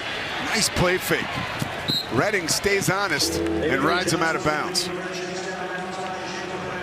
And it goes back to when we had that conversation with Jacob Redding, right? Being disciplined in your assignment, understanding leverage, not allowing their playmakers to get to the perimeter. He does a nice job. That's the second time we've seen him today, right? Understanding his job, not letting their playmakers out-leverage them on defense. This guy, there's no better story around the Baylor football program than Jacob Redding. A lifelong Baylor fan, a walk-on, and now here he is starting. And he's not one of those guys that's starting to fill a need. He's starting because he's crushing it. Johnson with time. Jackie Marshall shadowing him. And Johnson cuts back up inside of Marshall and is eventually tracked down right around the 14-yard line. What a play by Avery Johnson. They go mesh concept, so they motion everybody in this condensed formation, and they run 2 crosses. You were talking about that earlier, Pete. Baylor does a really good job passing it off. So he decides to roll out to his left. And again, the defense does a good job not letting him get to the outside, but he cuts it back across the grain and picks up a big 1st down for this Wildcat offense. Look at that, rushing right there. Avery Johnson and the rest of the team. He's got near 60 yards, and not much happening. Wildcat here. It's Jackson. Direct snap to direct production. Dragging a tackler with him. That was Jacob Redding. He took over the 20-yard line. 8-yard gain. Matt Wells throwing some wrinkles in. Wildcat keeping Avery Johnson in the backfield. Essentially, they're just running a zone play to the left. Nice job by the left side of the offensive line. Number 69, Taylor Portier and John Pastore. They do a good job blocking and getting Joe Jackson that big run. And now we're seeing a little bit of tempo from the Wildcats. Time for Avery Johnson. And there's Tibbs breaking free across the middle. 4th catch of the game for him. That one for 13 yards. 70 yards receiving on the day now for Tibbs. And Teron Tibbs is just Mr. Reliable. Like, not the fastest guy, but he's a bigger body receiver. He understands leverage, understands zone coverage, and has a real rapport with Avery Johnson, especially with Jace Brown dealing with some ailments. He's a guy that he's really leaned on. Yeah, and he's a winner, too. Won a state title in football and basketball growing up in Indianapolis. All-state basketball player, too.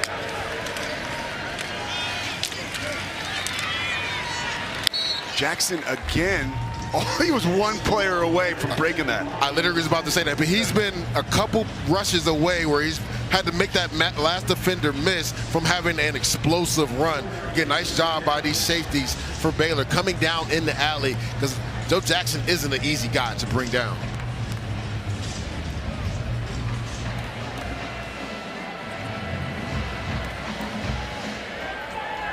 Second and 6. There's Oakley in motion. 5 catches for him so far today. Fake to Edwards. Floating it out. There's Tibbs. Almost pulled off a Willie Mays and brought it back down. That would have been brilliant. I mean, they had exactly what they wanted. Tibbs wins at the line of scrimmage versus number 17, Tyler Turner. A nice throw by Avery Johnson, but as a receiver, that's one of the hardest catches. Over your shoulder, trying to, fend off the sun and come down with that catch. That was a nice throw by Avery Johnson. Tibbs just isn't able to come down with it. Huge play. 3rd down. 4 of 8 on 3rd down are the Wildcats. Call it 6. Johnson with time finds Jackson, who's awfully close to that 1st down yard marker, but didn't make it. Nice job by Baylor in zone coverage. Nice job by the rush, keeping Avery Johnson in the pocket. And it looks like Coach Chris Klein is going to be aggressive here.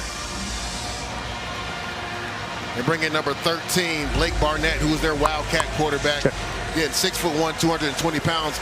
Look for him to keep this ball and use that physicality. He's kind of like their Taysom Hill. Loves the contact, but is, like you said, a true quarterback.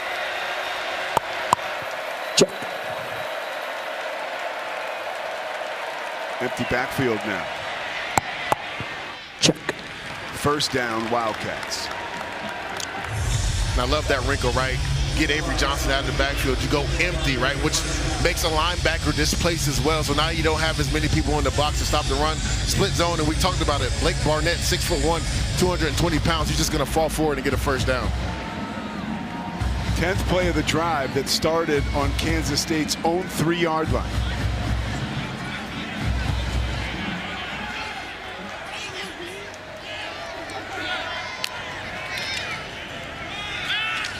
Wow, the fake to Edwards was flawless. But here's Jace Brown, finally unlocked down to the 25-yard line. Bobby makes the stop, 29-yard gain. Brown loses his helmet. And this is a great read by Avery Johnson. You see a little scuffle right there between Jace Brown and the Baylor defender. You're going to see it. He's going to run this slant route. He's reading this linebacker right here, Avery Johnson. As we clear it, this is a run play. It's a counter play. But once that corner triggers, he throws a slant behind him. That's technically a run play, but he's reading that nickel corner. As soon as he triggered, he threw behind him, gets a big completion to Jace Brown. Seeing there in real time the evolution of Avery Johnson. A lot of room. Joe Jackson on his birthday barrels ahead down to the 15-yard line. Bush into the game, making a stop.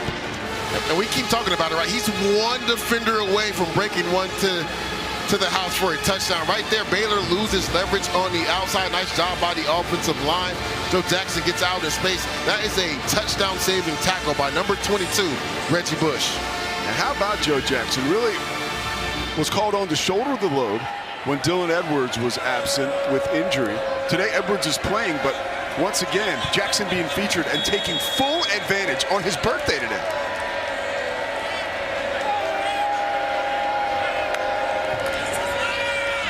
Johnson, ooh, batted away and almost picked off. DK Kalu almost came up with what would have been a game-changing turnover. Little trickery right there from Avery Johnson, right? It looks like it's going to be a quarterback sweep, but they're sending Joe Jackson to the left on a wheel route. He was out-leveraged, but that's a nice play right there by Kyler Gordon, number 40, tipping that ball out, because that was a touchdown if he doesn't get a hand on that ball. 13th play of the drive. This is the longest drive of the season right now for Kansas State.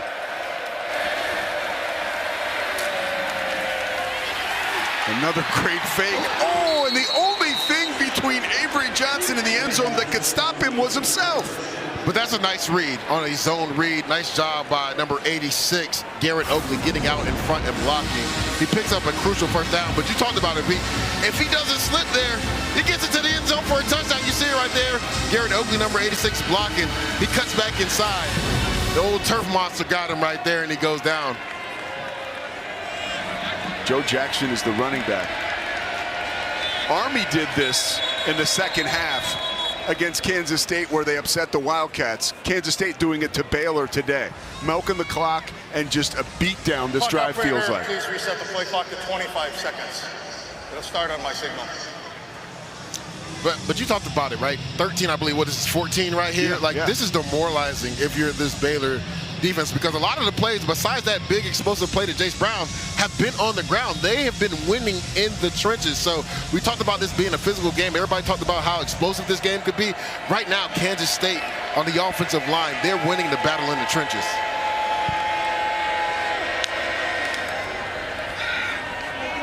Beautiful throw. Jace Brown with the catch. Hush over the crowd. 12-yard touchdown. I mean, Avery Johnson's in his bag right now. He's reading the coverages. He's understanding when to pull the ball on zone read. Again, another opportunity for a slant route. You got off coverage right here. He's reading this off corner, and once he snaps the ball and he sees that he has that much cushion with his number one receiver, he pulls it and throws the slant. It puts it right where Jace Brown can catch it and get into the end zone. We've been wondering, where has Jace Brown been? He showed up big on this last drive. 14 plays, 97 yards. Total time of possession on the drive, 6:41.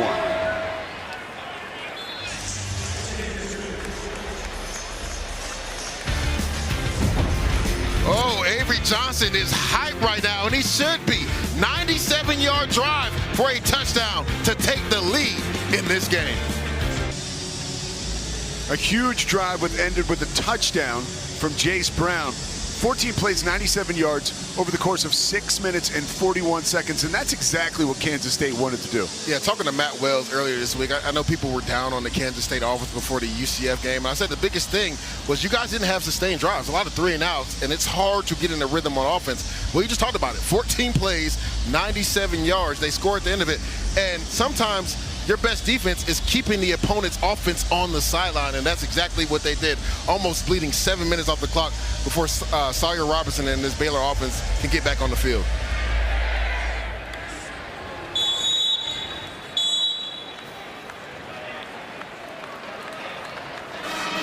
So after a long break, almost 25 minutes of real time, Sawyer Robertson now back onto the field. And we've seen so many lead changes, tied game in this game multiple times. Let's see if Sawyer Robinson can now answer what Avery Johnson just did on the field. 16 of 24, 197 yards, 1 touchdown and 1 interception for Sawyer Robertson.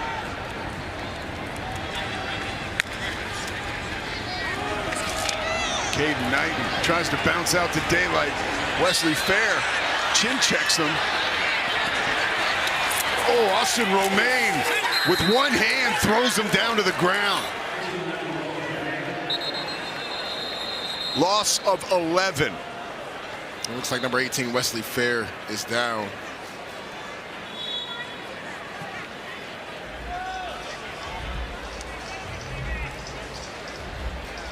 We'll step aside and update you when we get back.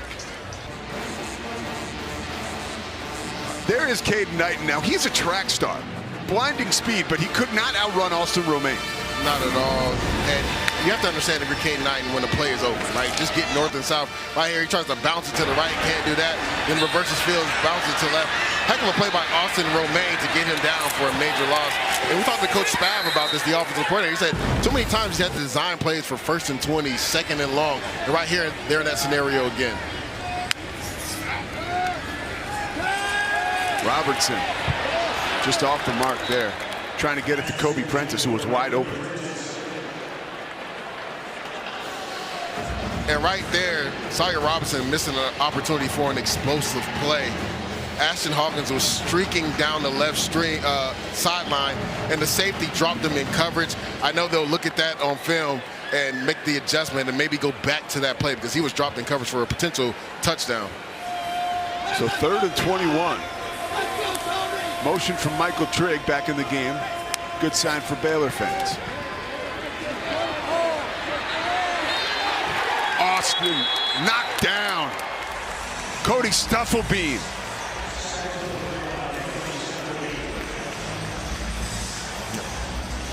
What a play by Cody Stufflebean. But we're going to go to the play before because there was a real missed opportunity. You're going to see Ashton Hawkins. He's going to be wide open right here. The safety right here drops him in coverage. And as we play this, Sawyer Robinson is looking over there. Look, he's wide open down the seam. Wow. And he's trying to go in the middle, gets an incomplete pass, but there's an opportunity for a touchdown right there. But also, nice job on 3rd down. Cody Stufflebean, they run a nice twist game up front. He comes around and gets the sack on Sawyer Robinson to get this Wildcat defense off the field. 3rd sack of the year for Stufflebean, and Lockett is sacked right around the 44-yard line. 41-yard punt, 4-yard return. Let's get it down to Tori. Guys have been keeping an eye on wide receiver Jace Brown down here on the sideline. We know that this is his first game back from that injury, and I've been watching him, and he has not sat down once on this sideline, not on the bench under the shade, despite the heat out here. He's not playing every single snap, but he sure is ready to go in on every single snap they give him. Well, he's a Florida kid like you, Lejay, right? They don't get tired. We're different, man. We don't get tired. And to Tori's point, right, this young man's excited. He doesn't like missing football games. And we kind of saw this play out when they played Arizona. Like, they really didn't get him the ball the first half. Second half, he came alive, just like in this game. He really came alive that last drive. Guys, we're talking about Florida kids. I'm a Florida kid, too. I bounced back from that hit. I'll get back out there. I think a lot of other reporters or people in your shoes might have had the stretcher out there, Tori. Hey, you know, you got to be tough. To be fair, I have played football before. So that might be a surprise to some people, but I have played women's tackle football, so I can take a hit. I love it, Tori. Let them know. Florida, man, we built different. We're built different in Florida.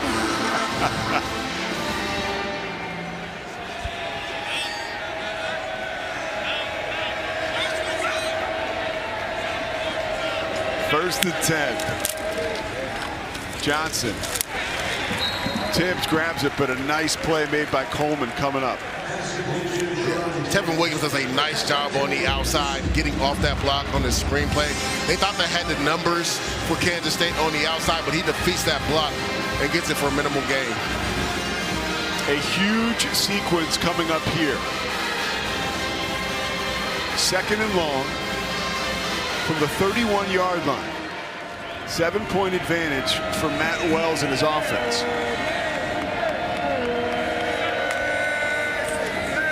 Johnson feeling it, floating it. Ancio, did he pull it down? Yes! I believe he did. 25 yards.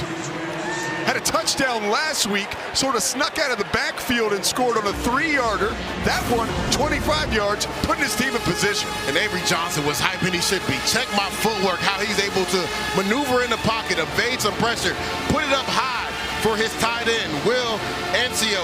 Nice job, nice physical catch at the catch point because the defensive back was right there. He rips it away from him at the end. What a throw by Avery Johnson. Pistol formation with Edwards behind him. Avery Johnson, 229 passing yards, 23 of 30. He's been lights out. Edwards bounces it, brings it into the end zone. A 5-yard touchdown. And that's what we've been waiting for. We talked about this in the beginning, right? Dylan Edwards wants to get on the perimeter. Nice patience on that G scheme. You pull the left guard and the tight end. Baylor does a bad job losing, contain, and leverage. They spoke about that the entire week with Dylan Edwards' vision and speed. He bounces it inside, then bounces it out and gets to the end zone. Second rushing touchdown of the season for Edwards, and we saw a carbon copy of that last week against UCF. A play on the goal line that he just bounces out to space, and it seems like nobody's even around him, part because of his vision and part because he's so fast.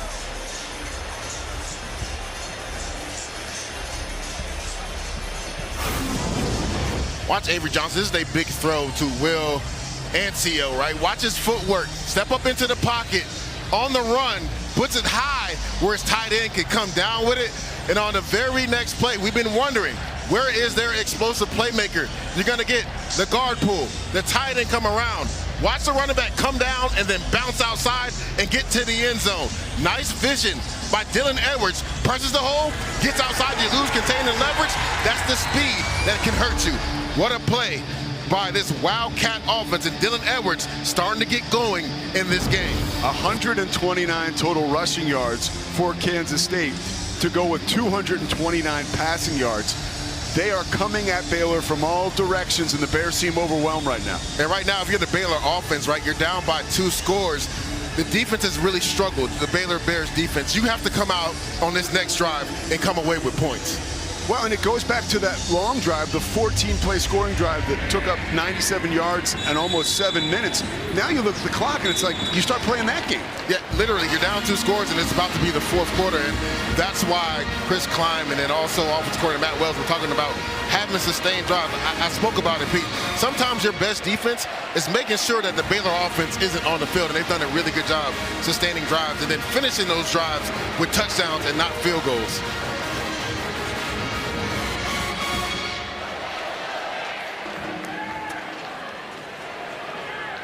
Similar situation to their game against SMU. Backs against the wall for Baylor. Can Sawyer Robertson bail him out? Michael Turner gets a touch close to the 30-yard line. 5 yards on first down. And if you're Baylor, you definitely want to score on this drive, but at worst, you have to have a sustained drive. Your defense has been out there the entire 3rd quarter. They have to be running down as far as their energy. Robertson finds Trigg. 15-yard gain. Quay Moss on the stop. And a nice job. Again, he starts off left to right, finds his tight end, coming across the formation, hits him out in space for a big first down. 4 catches for 45 yards for Michael Trigg. Turner hops and is clocked. And Pete, he didn't even have to jump there. The linebacker fell. If he cuts that back to the right, that's an explosive run, but he decides to hop it again. This is a freshman running back that is getting more playing time because Bryson Washington is banged up. He's actually run the ball really well, but there had an opportunity for an explosive play. Robertson, why not get a playoff? We got some momentum, and we got Ashton Hawkins pulling it down close to a first down, probably about a yard shy. Stopped by Donovan McIntosh, and we have found ourselves headed towards the final frame. Chase Brown celebrating, the Wildcats up 14. This is going to be a fun 4th quarter. Play fake for Robertson, finds Trigg wide open. Look at the big fella snatch it and fall inside the 30-yard line. Rich takes him down. Nice play design by offensive coordinator Jake Spavital right there. Does a nice job. Condensed formation, heavy play action pass. Everybody bites on it. Trigg is wide open in the flat. 6 catch for Trigg. Bryson Washington into the game.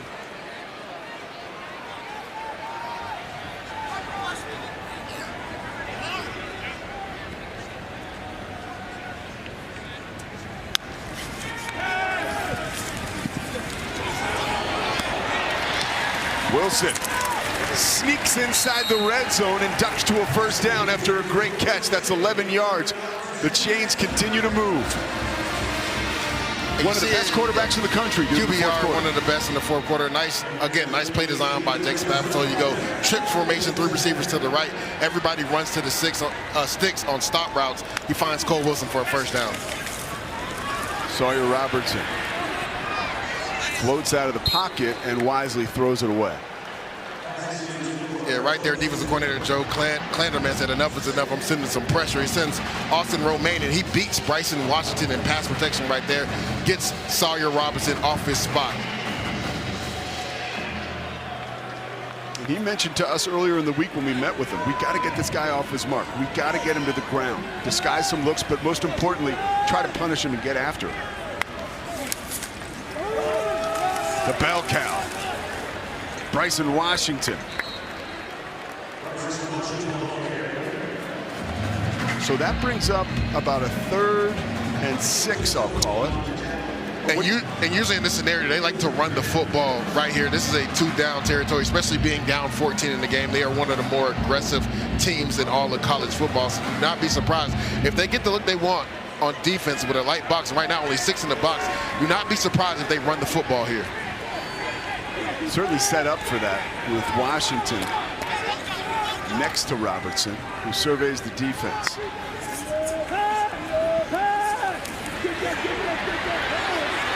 With the quick feet, the moxie, the laser beam that Trigg could not hang on to, and hanging all over his back, Thomas. That's a play right there. If I'm Sawyer Robertson, you have the mobility. You had nothing but space out there. Take off and try to pick up the first down with your leg. I understand Michael Trigg's a big physical tight end who can box out smaller defenders, but you had a clear-cut path to run and get that first down. So here we go. Robertson staring into the eyes of the Kansas State defense. On the season, Baylor 54% on 4th down. The most critical of the year, quite possibly, coming up right now. You have to call timeout. No, well, a flag came in. Well, no, the ref got it to him. Gotcha. Baylor calls their first timeout of the half. So flirting with real trouble there. The Bears don't get it off. And what happened right there, the defense shifted and they put 5, 6 guys at the line of scrimmage. Sawyer Robertson didn't know what to do. They had to call timeout.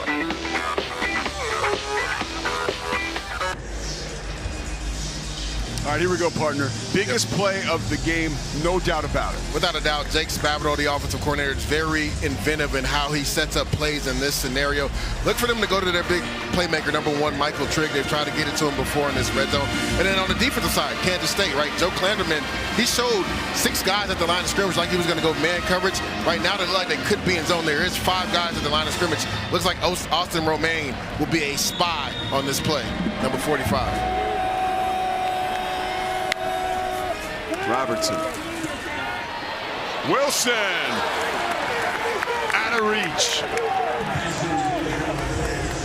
So they decide to go to Cole Wilson, their slot receiver, on a slot fade, and then Sawyer Robertson just puts a little bit too much air on the ball and it sails out of bounds. Right here, he's going that way the entire time, and he has him beat. He just puts it out too far in front, and the ball was in play. Cole Wilson just couldn't come down with it, and Joe Klanderman excited, right? Reserved, but excited that his defense got off the field on 4th down there.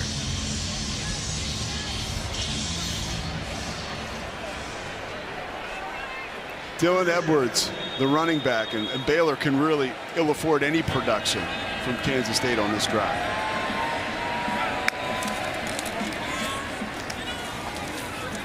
Edwards falling forward for some positive yardage.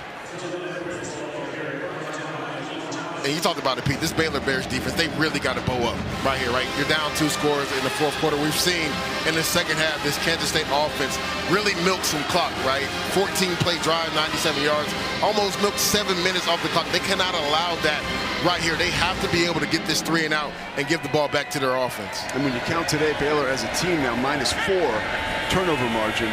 They really haven't done a good job of creating turnovers this season. They could use one here. Oakley running dudes over. 7th catch of the game. That one for 13 yards. Give him 55 yards catching on the day and 1 touchdown. And Chris Kleiman talked about him, right? They've been dinged up at receiver. They were saying that this is a guy, Garrett Oakley. We got to get him the ball and get him going more. He actually has a nice rapport with Avery Johnson. That was another dime by Avery Johnson because he put it out in front where Garrett Oakley can turn up the field and get the first down. 3 Kansas State tight ends with catches today.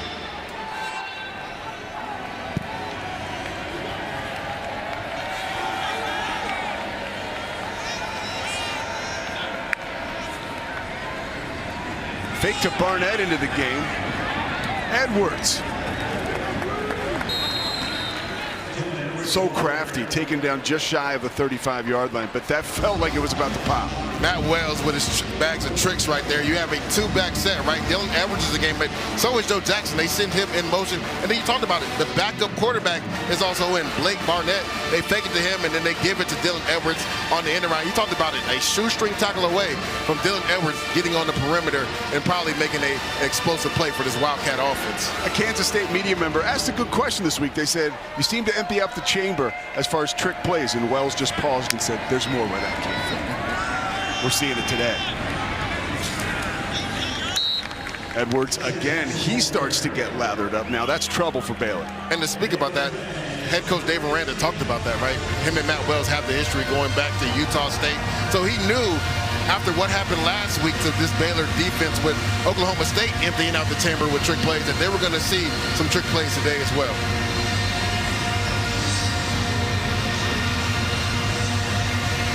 Wells and Aranda coaching together at Utah State really got to know each other, which turns this one into somewhat of a chess match.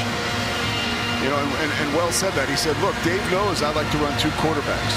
Here we go. Play fake. Johnson.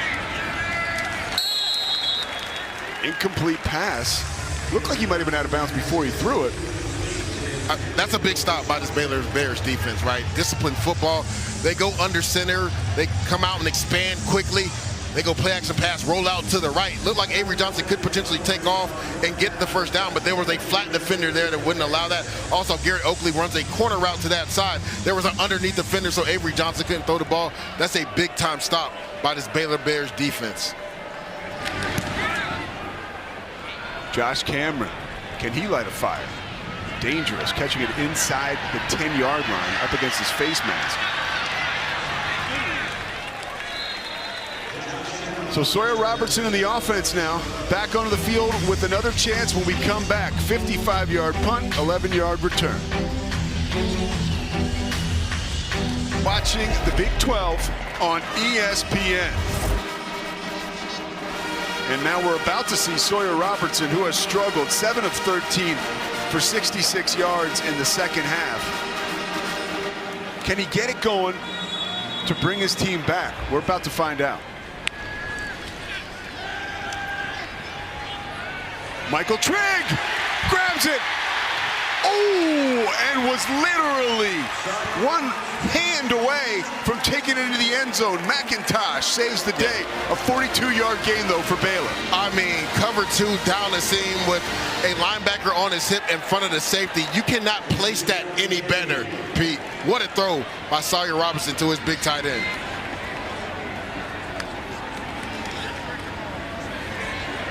Robertson. Trigg, get out of here. No, he didn't. Yes, he did. I mean, Michael Trigg, show out. Go up. One-handed big fella, left hand. Hold off the defender. Secure the catch. Get that left foot in bounds. What a catch. Under further review. Rolling on the field was a completed catch. He's about to put the Statue of Liberty out of work. And it's so funny because we talked to offensive coordinator Jake Spavital, and I was talking about the connection between Michael Trigg and also Sawyer Robertson, and he likened it to Kyler Murray when he had DeAndre Hopkins. Michael Trigg is down there somewhere. Just throw it up, and the big fella will come down with the football. And no shot at Cole Wilson, but, you know, You can't play that game with Cole Wilson at 5'9". You can with Michael Trigg. And you can get him on some slot fades if there's more space. I would just have loved to see Josh Cameron or Michael Trigg on that last possession get the ball on 4th down. But look at this. Defensive back draped all over him. He holds him off, again, like a power forward. Goes up and snags that with one hand. Now, again, just like last time, is that ball moving? Does he have possession with the left foot down? That'll be what the refs are looking at right now. But right there, it doesn't seem like the ball is moving at all. That's what we thought last time. That is what we thought. After further review, the ruling on the field is upheld. 1st down. And Pete, that will be a SportsCenter top 10 for sure. Number 1 with the SportsCenter top 10. You got that right.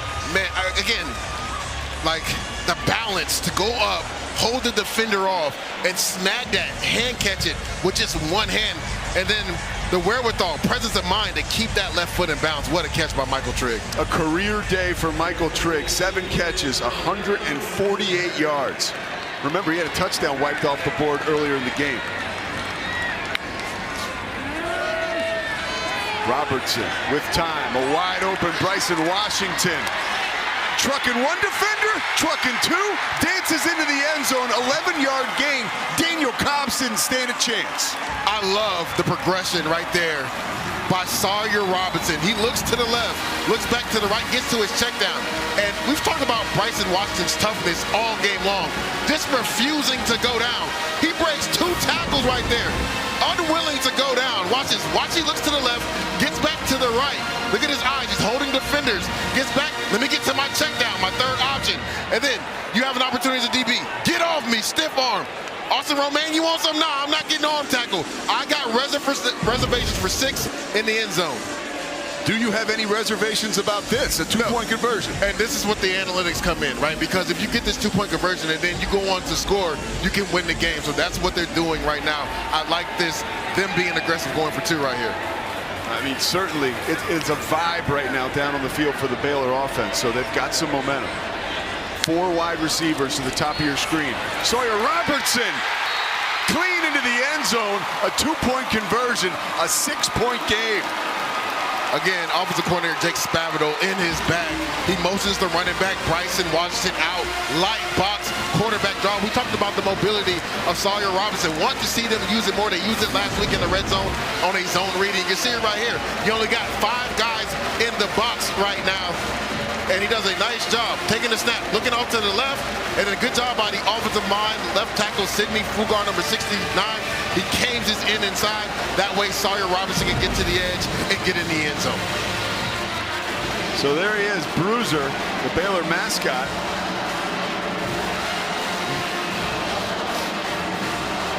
And how about Michael Trigg on that drive? Just amazing. He was unbelievable. I mean, get your playmakers the ball. This throw right here in cover 2 he was unconscious with this throw, and he put that only where Michael Trigg could get it, and then holding the defender off, going up with your left hand, and the presence of mind to get that foot in bounds. Michael Trigg was big for them on that last drive. And this guy just refuses to go down, right? You're not going to arm tackle him. Bryson Washington is the heartbeat of this offense. You know he's dealing with ailments. It doesn't matter. His team needs him. He's going to show up big. And all of a sudden, it's a 6-point game with plenty of time left. 8:50 on the clock here in the 4th quarter. Whole new ball game, Pete.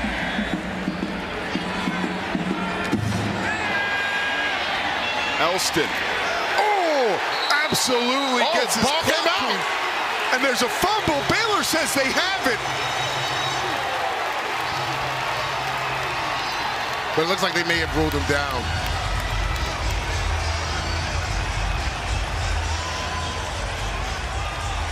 Jungo Sungo comes through and makes the hit. There he is. Momentum shifts. That's what this is, right, Pete? Watch this physical hit. And I mean, that was at full speed. And the rest of the discussion, that ball might have been out. What a physical tackle right there. Rolling on the field was a fumble recovered by the kicking team. 1st down, Baylor. Momentum shift. Only the 2nd tackle of the season for Placide Jungo Sungo. And it generates a turnover, first of the game for Baylor. And Dave Aranda's talked about playing to the standards, right? Complimentary football, all three phases, playing at a high level. We've seen it the last couple drives. Under further review. And that was Ruling close. on the field was a fumble recovered by the kicking team. Because I was trying to see where the ball actually popped out, where his knee was going down on the ground, and it was a bang-bang play. But the refs called it a fumble on the field, so that'll be something to watch. The fifth-year senior went to James Martin, then transferred to Duke from Arlington, Texas, came back home. There's a giant bear down there. And almost, or might be, a huge turnover generated by Placide Jungosungo. It starts with the Baylor defense being able to get off the field last time. Then Michael Trigg shows up big for the offense. Bryson Washington pays it off. Then on the next kickoff, right, physicality. That looked like it was out. Oh, yeah. Again, they ruled it a fumble on the field, so do they have enough evidence, right, to prove that it wasn't a fumble? And to your point, right, the ball looks out. Now, again, we'll see where his knee is. It's hard to tell in the scruff right there. There's so many players around him. But that ball looks like that's great camera work by our ESPN crew. Looks like the ball is out there. So this would be a massive turnover for the Baylor Bears. Yeah, it seems like it's out. And then, okay, so that's your Jungosungo with the. I love it. That's not like their turnover, robe, like bear robe, right? But you know, a special teams guy, he's not taking that off. Oh no. It's rare that you get that feat, right? Getting a turnover on special teams, but what a physical hit by him. Yeah, and it's been an adventure today for Elston. After further review, it was ruled that the runner was in possession of the ball and down. It'll be first down and 10, Kansas State. And that's what I was saying, Pete. From our angle, it was tough. There's so many bodies. It was hard to tell where that knee was when that ball popped out. But still, again, momentum is shifting to Baylor, right? What a physical tackle right there. But Kansas State gets a break. Let's see from this angle right here. I think it's out there, but what do I know? No, I think the ground caused the fumble because he had possession and the elbow hit first. That's why they ruled him down and overturned the call. So Kansas State ball, and props to Jungosungo for the hit and for getting that bear outfit off as quickly as the official said that it was not a turnover. Here's Avery Johnson. Edwards looking for a crease. Kylan Reed with the stop. And you talk about it, Pete, there's still so much time left in this game. If you're Kansas State and you're Avery Johnson, right, get everybody just to breathe. Calm down.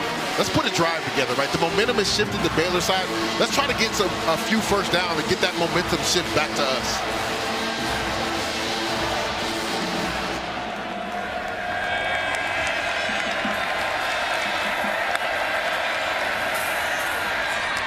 Oakley can't hang on.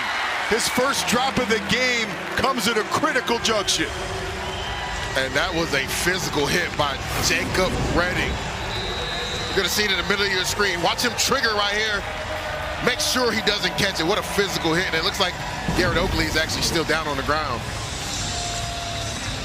How about Redding? When we met with him yesterday, the kid is so humble, and his eyes wide open looks at us, and he says, you know, really nobody knew who I was like a year ago. And we said, who? What do you mean, like nobody? He said, like my friends and my family, and that was about it. And now everybody wants to talk to him and about him because he's a starter after being a walk-on. Literally love the story, right? As an undrafted free agent, I kind of understand what it's like to be a walk-on in college football. And he said only defensive coordinator Matt Pallage and the recruiting coordinator knew who he was. Some coaches didn't even know his name, and he set goals for himself. And it was great hearing Matt Pallage and how he believed in him as a walk-on. Said, this is your goal that you want to do. You want to be on special teams. Next year you want to be a contributor on defense. And now he's one of their best defensive players. Playing at Baylor was actually a dream for Jacob Redding. He is a Baylor Bear through and through. His mom went to Baylor. His uncle played baseball and football here. His family actually had season tickets when McLean Stadium opened. He even had his childhood birthday here one year. He says his mom sends memories in family group chat, and he says to himself, that kid wishes he was where I am right now.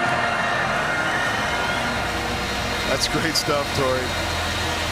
Massive third down, P right here. Look for Avery Johnson to potentially use his legs. So the last third down, he got to the outside and threw a pass. Look for him to potentially use his legs to pick up this first down if nothing's open down the field. You hear the crowd. 3rd and 6. A lot on the line. Johnson escapes the pocket. A lot of real estate. 9-yard gain.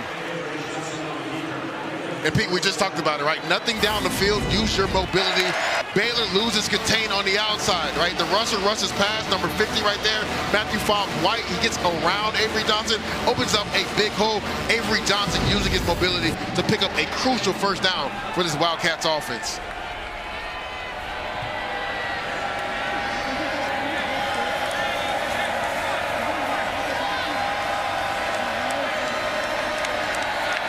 .30 left in the 4th quarter. 6-point lead for Kansas State. First down, and Dylan Edwards is dropped. Jackie Marshall, check that DJ Coleman. It was a combination of the two. Jackie Marshall does a really good job defeating the block from inside out, and he finishes off that tackle. He's one of their better defensive linemen up front. That's a nice physical tackle. Working from right all the way to the left to hold Dylan Edwards to a small gain. And to move Kansas State back a yard on that first down, setting up 2nd and long. Has to be something that Matt Powledge and Dave Aranda like. Joe Jackson now the running back.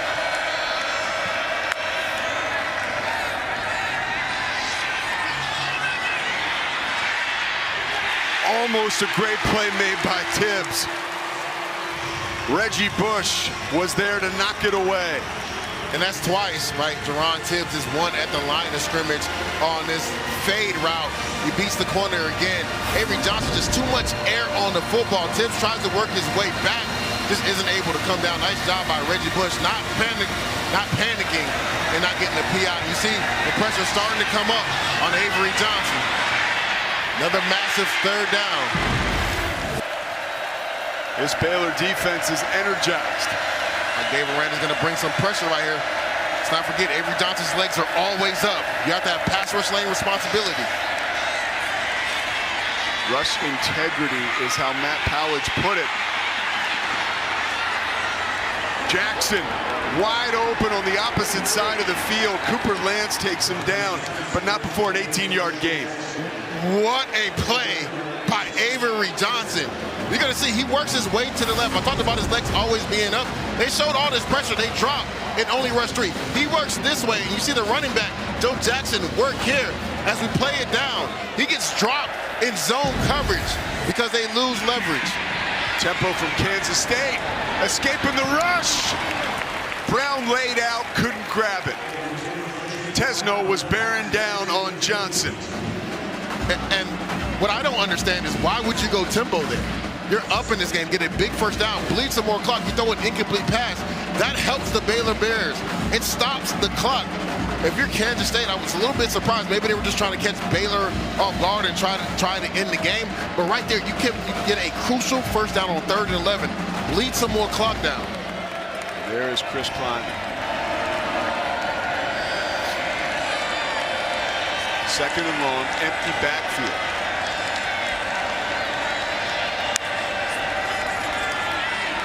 Johnson has 71 yards rushing and could only tack on a few more there.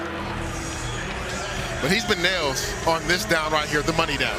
3rd down. Again, Baylor's showed different looks. They've shown a 4-man front. They've showed 6 or 7 at the line of scrimmage, dropped out, and with 3-man rush, they dropped 8. We actually haven't seen Dave Aranda bring pressure on 3rd down to him on this drive. Let's see if he switches things up. Because, again, Avery Johnson has hurt them with his mobility. Not only just running the ball, but buying time and finding receivers down the field.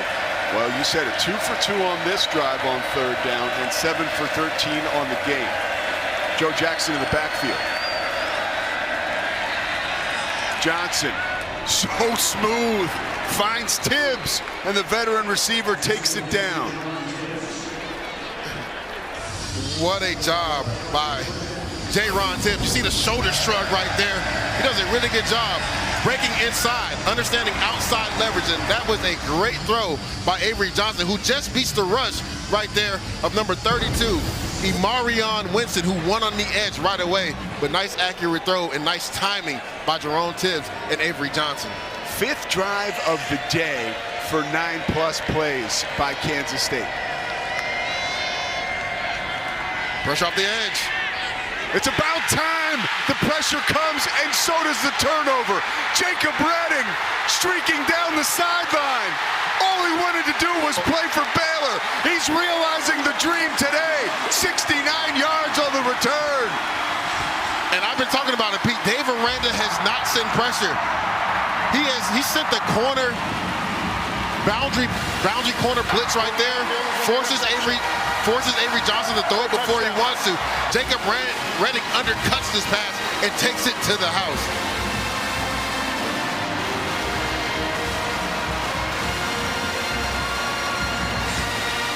Matt Pallage told us, hey, this dude is fast. I'm talking about great speed, speed merchant, and you get him on a basketball court, reverse dunks, the whole nine. We're seeing the athletic ability too. Really good athlete, right? You see it right there in open space, taking that ball all the way back for a touchdown for the Baylor Bear defense. I mean, which player would you rather that happen for, right, than Jacob Redding, right? He's like the heart and soul of this defense, a former walk-on who's been a Baylor Bear through and through since he was a little kid. Now, so interesting here, Leger. Avery Johnson and the offense come back on the field in moments. I want to get your take on that after we come back from break, but right now, it's all Baylor. Dave Aranda sends some pressure. Nice job by Jacob Redding undercutting the tight end. And then you got the blockers out in front. My man takes it to the house to give Baylor the lead in this game. Welcome back to Waco, where it has been quite a day for Jacob Redding. You know, I think he might actually go home in this Bear suit. He is really soaking in his big play. We just talked about how he grew up a Baylor Bears fan. This is such a moment for him, guys. Thanks a lot, Tori. Can Kansas State answer?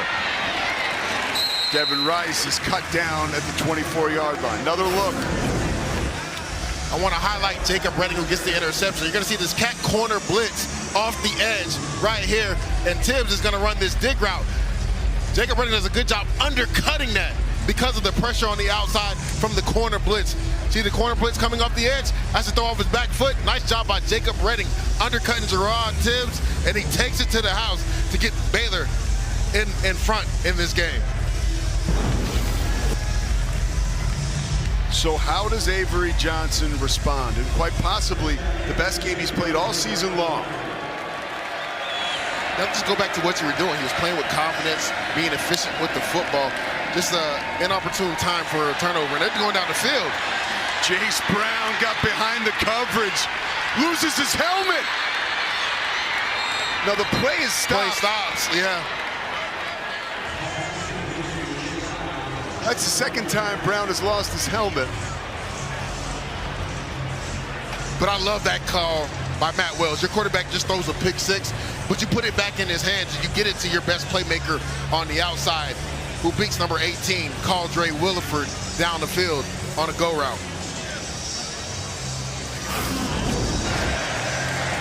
He beats him off the snap, and that's a nice, accurate throw by Avery Johnson. Puts out in front so Jace Brown can run off of it. Unfortunately for them, his helmet came off, because that was a touchdown right there. Helmet coming off. Personal foul, face mask grabbing it, helmet opening.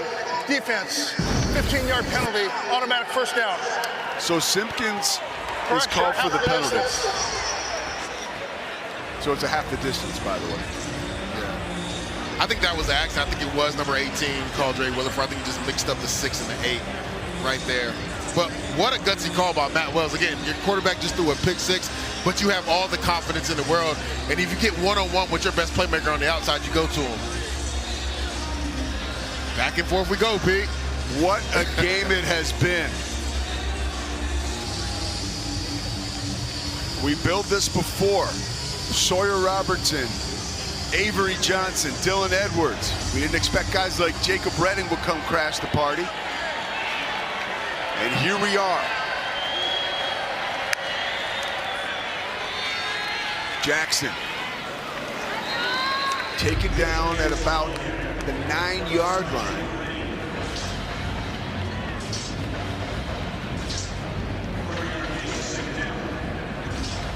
Nice physical run right there by Joe Jackson. Again, he's a guy that's no fear dodging, 6 foot, 212 pounds. Another Florida kid that's going to get downhill, loves the game of football. Nice physical run to keep them ahead of the change right there. 10 carries for 72 yards and a touchdown.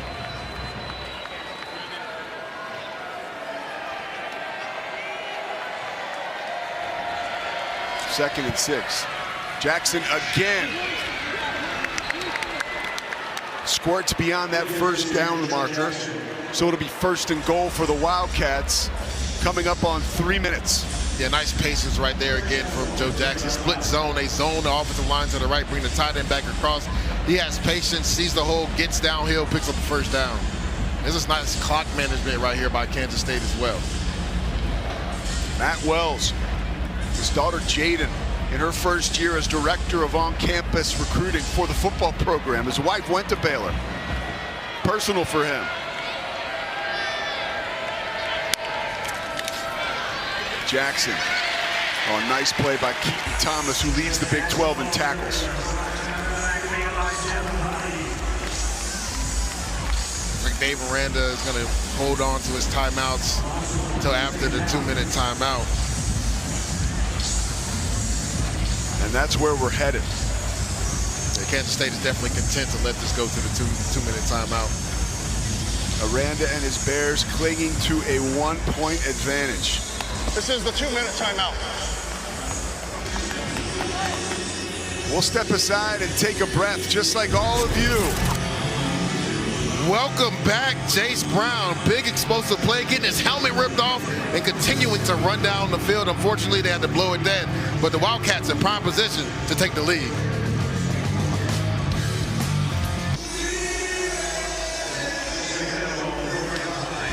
Both Baylor and Kansas State looking for a signature win for their season.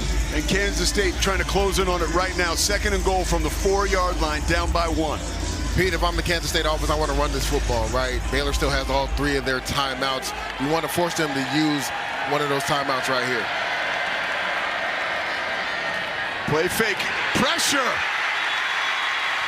Coleman was coming. Johnson just gets rid of it, but it brings up 3rd down.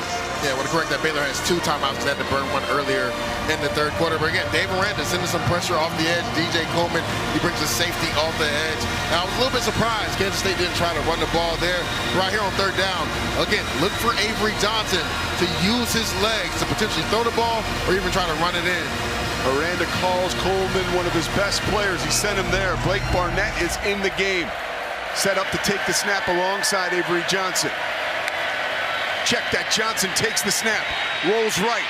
Jackie Marshall breathing down his neck. Does what he could do, which is throw it away. Yeah, Matt Wells trying to give you some eye candy. They bring in Blake Barnett, bring him back across the formation. Everybody from the Baylor Bears defense, disciplined defense, great eyes right there. Everybody found their work. And then Jackie Marshall forces Avery Johnson to throw the ball away. Marshall returned punts in high school. He's got the quickness even at 300+ pounds. Here comes Luis Rodriguez. 22-yard attempt. He has not missed all season long.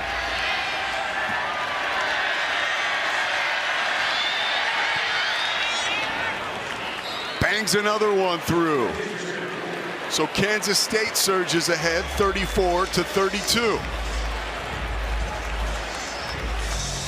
What a game it has been here in Waco. We knew we'd see some fireworks, but I didn't think we'd see this. All the way down the stretch we come now. 1:48 left in this one, Leger. What do you do if you're Baylor? Not only to move the ball down the field, but to do it efficiently, and you got to be careful too. Yeah, because you don't want to leave too much time if you do score at the end, but most importantly, you want to take care of the football. They already have a couple turnovers in this game. Look for Michael Trigg, their big tight end, to get involved in this game. And also with 2 timeouts, they can still run the ball with Bryson Washington, but you have to love what you saw from the Baylor Bears defense. Back up against the wall in the red zone, they hold them to a field goal. Now, if you're Dave Aranda right now, what are you thinking? Are you thinking a field goal, or are you going all the way selling out for a touchdown? No, you want to win this game based off your offense and how explosive it's been. You trust your quarterback, Sawyer Robinson, so you're going to throw the ball down the field. You're going to put your faith in this offense to go win the game. Here we go.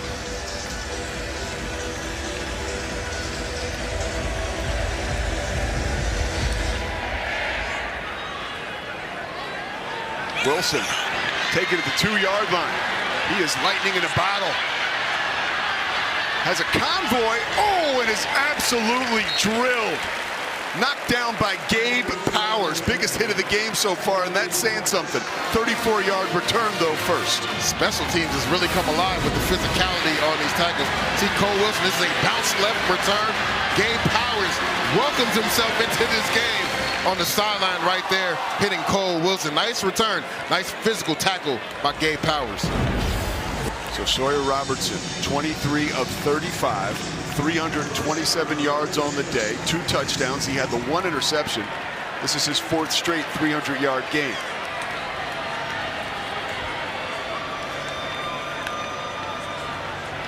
Trigg in motion. Reels in another catch. His 8th of the game. McIntosh bangs him out of bounds. And right on cue, right? Get it to your best playmaker on offense, Michael Trigg. Switch release, get him opened up into the flat, and get a positive gain on first down. 2 timeouts for the Bears. 1:35 left. Bryson Washington taking tacklers with him. So a 5-yard gain gives Baylor a first down. Yeah, we talked about it, Pete, right? Them being able to run the ball with those 2 timeouts in their pocket. Robertson uncorks one. Blanket coverage by Quay Moss. Late flag. He was looking for Wilson.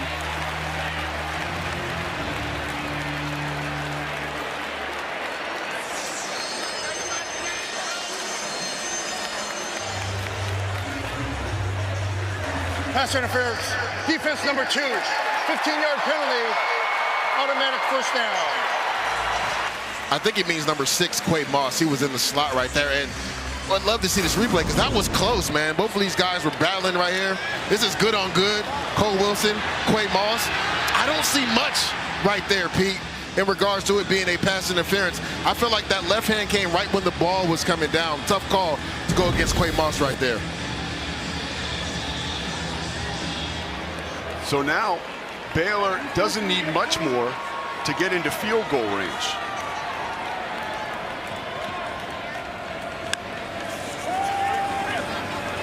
Robertson steps up, escapes trouble. A flag comes down right around the 40-yard line in the area of holding. Holding, offense number 72, 10-yard penalty, still first down. And that's tough for Colton Price, right? Because you don't know where the quarterback is behind you. You're just trying to block somebody. And you see it right here. Colton Price right in the middle. He gets called for this holding on Stufflebean. He's just blocking. He doesn't realize that Sawyer Robertson is taking off. You see him get a grab right there at the end. Ref's going to throw that flag every single time. A backbreaker taking you well out of field goal range. Still plenty of time left. First down and 20 for Baylor. Robertson, the guy you want at the controls. Ashton Hawkins almost pulled it down. McIntosh in coverage. And he does a nice job holding off the corner. Number 9, Donovan McIntosh. A late flag just came out onto the field as well. Now, I see palms to the sky from VJ Payne. I'm not saying that he may have said anything, but it came out right where he and the referee were in the same area.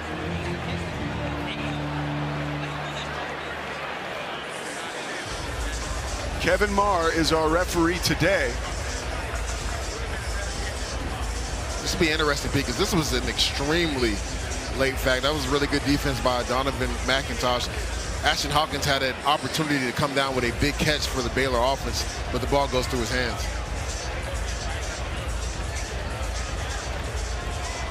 Officials still talking it over. Another huge call. There is no foul. No foul on the play.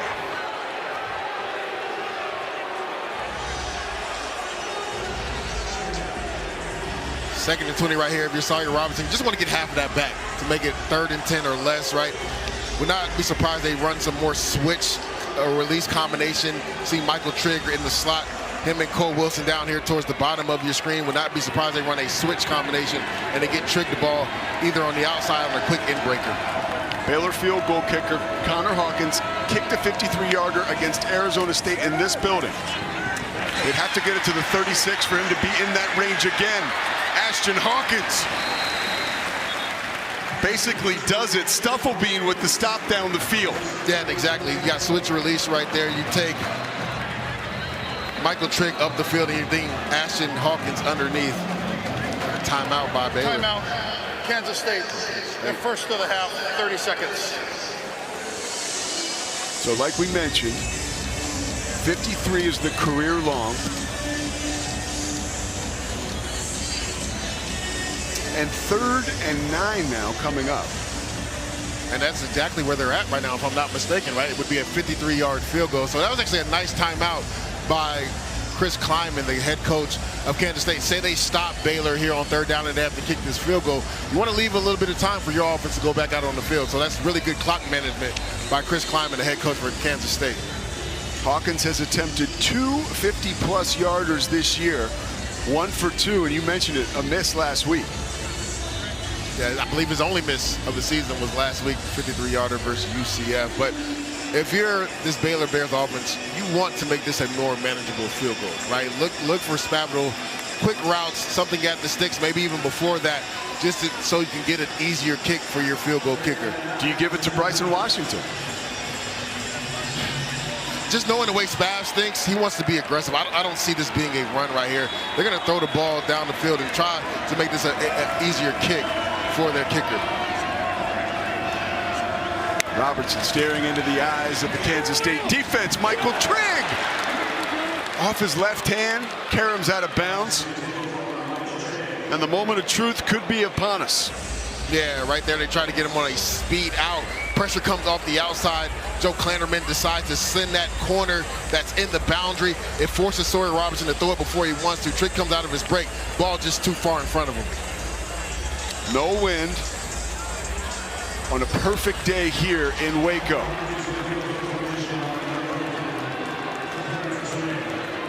$53-yarder.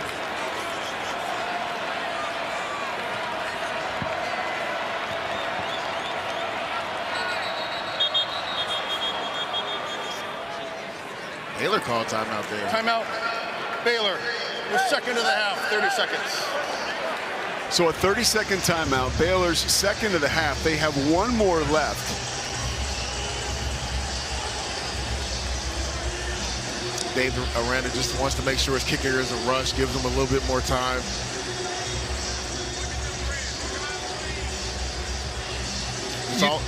Go ahead. No, you go ahead. I was gonna say it's all about operation right here, right? Got to get the snap, get the catch down, you're the holder, get the ball out, get the laces out, right? And then just trust your kicker, Connor Hawkins. And if you're Kansas State, right, you want to get your hands up because this is a long kick. It's probably gonna have a low trajectory. You want to get your hands up, get a nice push, and then get your hands up.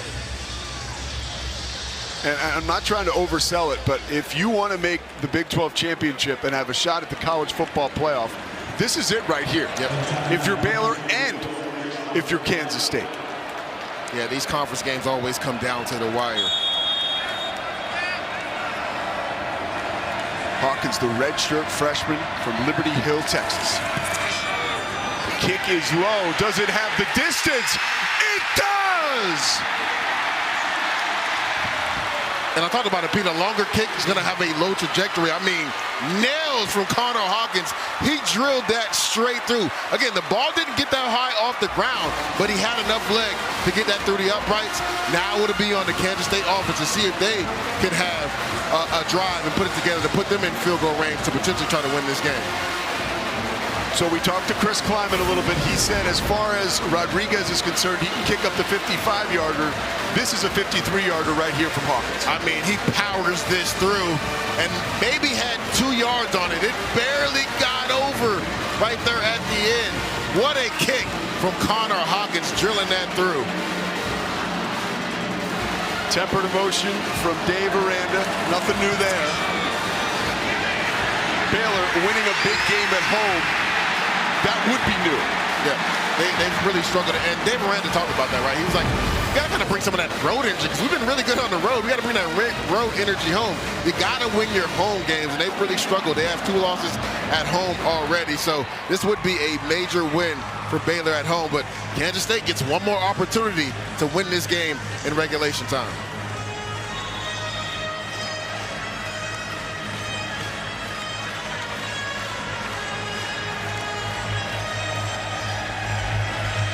Price and Rice deep for Kansas State. So here comes Avery Johnson. 27 of 41 on the day, 317 yards, 2 touchdowns. Oh, by the way, 72 rushing yards and 1 touchdown. Almost nobody you'd rather have at the controls than Avery Johnson. 2 timeouts left for Kansas State. Not a doubt, and Baylor's been in this scenario before, right? The Arizona State game. They came back, tied that game up. Sam Levitt was able to put a drive together, and they walk off with a field goal. Let's see if this Baylor Bears defense, who stood up in the red zone last time to hold Kansas State to a field goal, let's see if they can get off the field and win this game on defense. Just 3 down linemen for Baylor. Johnson with time. Slings it to Brown, incomplete. Kendrick Simpkins was right there.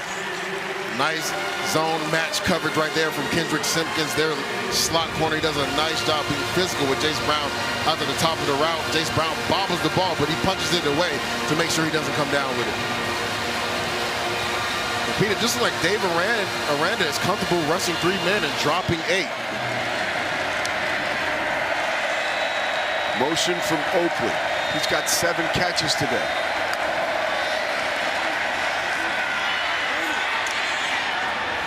Brown catches it this time and is slung down at the 41-yard line, but a 16-yard gain prior to that.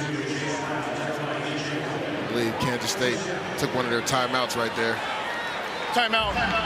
Kansas State, their second of the half. 30-second timeout. Yeah, the interesting thing to me, I talked about it before the snap. It seems like he's only going to rush 3. He's going to have Kylan Reed, number 45, be a spy. But you can't give Avery Johnson that much time. That's tough on a defensive back when you allow the quarterback to sit back there 4 or 5 seconds. So I wonder if Dave Aranda, because they're getting closer and closer to Luis Rodriguez's field goal range, send some pressure. When you were able to do that last time, you got a pick 6. So I wouldn't just rush 3 and allow Avery Johnson to survey your defense and pick you apart. I would speed up his clock and send some pressure. Now remember, Rodriguez hit a 51-yarder at Arizona. That's the longest by a Wildcat in a road game since 2002. And then you got to remember, he made a 48-yarder last week against UCF. And you asked Coach Kleiman the question, what is his range? He said, I'm comfortable with him up to 55 yards. He has a big leg. He's been one of the best weapons in college football, a guy that arrived July 20th on campus. Tegan Cobb was injured before the season. Rodriguez took over. Cook out of his reach. He got handsy at the top of the route. Rain in from everywhere. Yeah. And again, 3-man rush. You allow Avery Johnson to survey your defense. That's tough for a defensive back to cover a guy that long.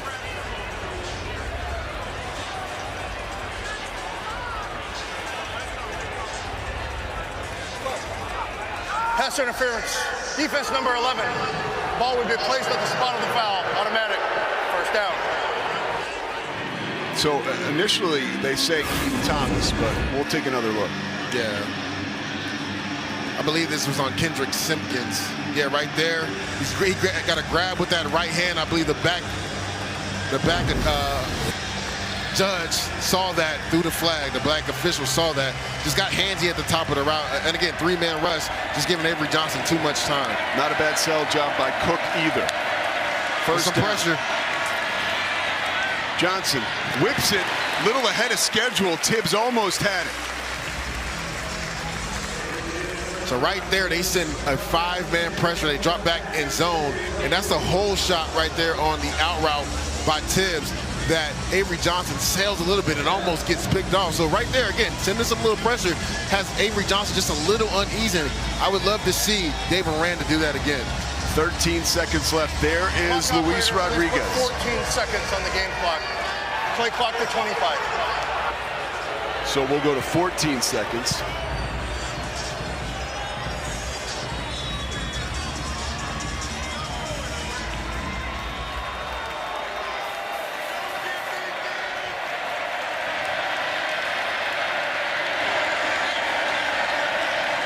Crowd here at McLean Stadium standing. Johnson, running start into that one, hits Cook, and he's knocked to the turf after a first down. 11-yard gain, 38-yard line. So right now we're looking at about a 55, 56-yard field goal. Avery Johnson hustles up to the line of scrimmage and spikes it with 5 seconds left. I figure you got enough time for one more running play, and then you call timeout? 5 seconds is close, right? Because what if a guy breaks, and they're sending the kicker out, which I was surprised they just didn't call timeout. They went and spiked it, but they called timeout. It looks like they're going to go for the field goal kick here because that range, right? You want to be at least 8 seconds on the clock if you're going to try to run another play. 5 seconds, you want to send the field goal kicker out there. So the field goal kicker, Luis Rodriguez, is out there. 55 yards. That's exactly how long Chris Kleiman said he believed this kid could go. By the way, this young man arrived in Manhattan, Kansas in early July from College of the Canyons after an injury came to the first run kicker, Tegan Cobb. We got a timeout on the field. Kansas State called their final timeout.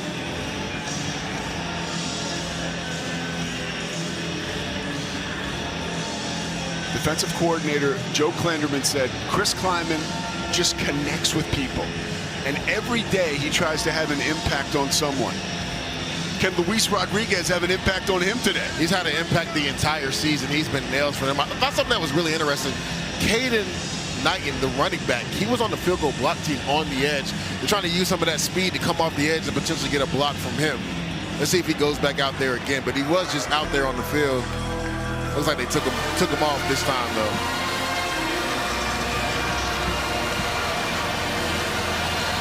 And just like that last kick from Connor Hawkins, this is probably going to be low trajectory. So if you're the Baylor Bears, you want to get a push and get your hands up. Simon McClann, the punter, set to hold. Luis Rodriguez. Timeout Baylor. The final timeout of the half. So there's the icing timeout, right? Let's get him in his head a little bit. And honestly, if you're Dave Aranda, I wouldn't even mind if they tried to do a shift here to try to get them maybe to jump off sides on offense and back them up 5 yards. You see a lot of times for the defense, you can use the word move, right? Shift the defensive line real quick, see if they can get the offense to jump off sides.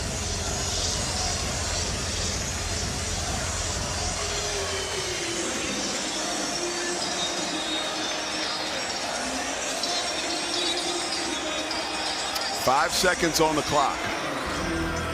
And the weight of the world, or at least Manhattan, Kansas, on the shoulders of that young man right there, Luis Rodriguez. Has not missed a kick all season long. Hit a 51-yarder against Arizona. This attempt coming up, 55 yards. Make it 56.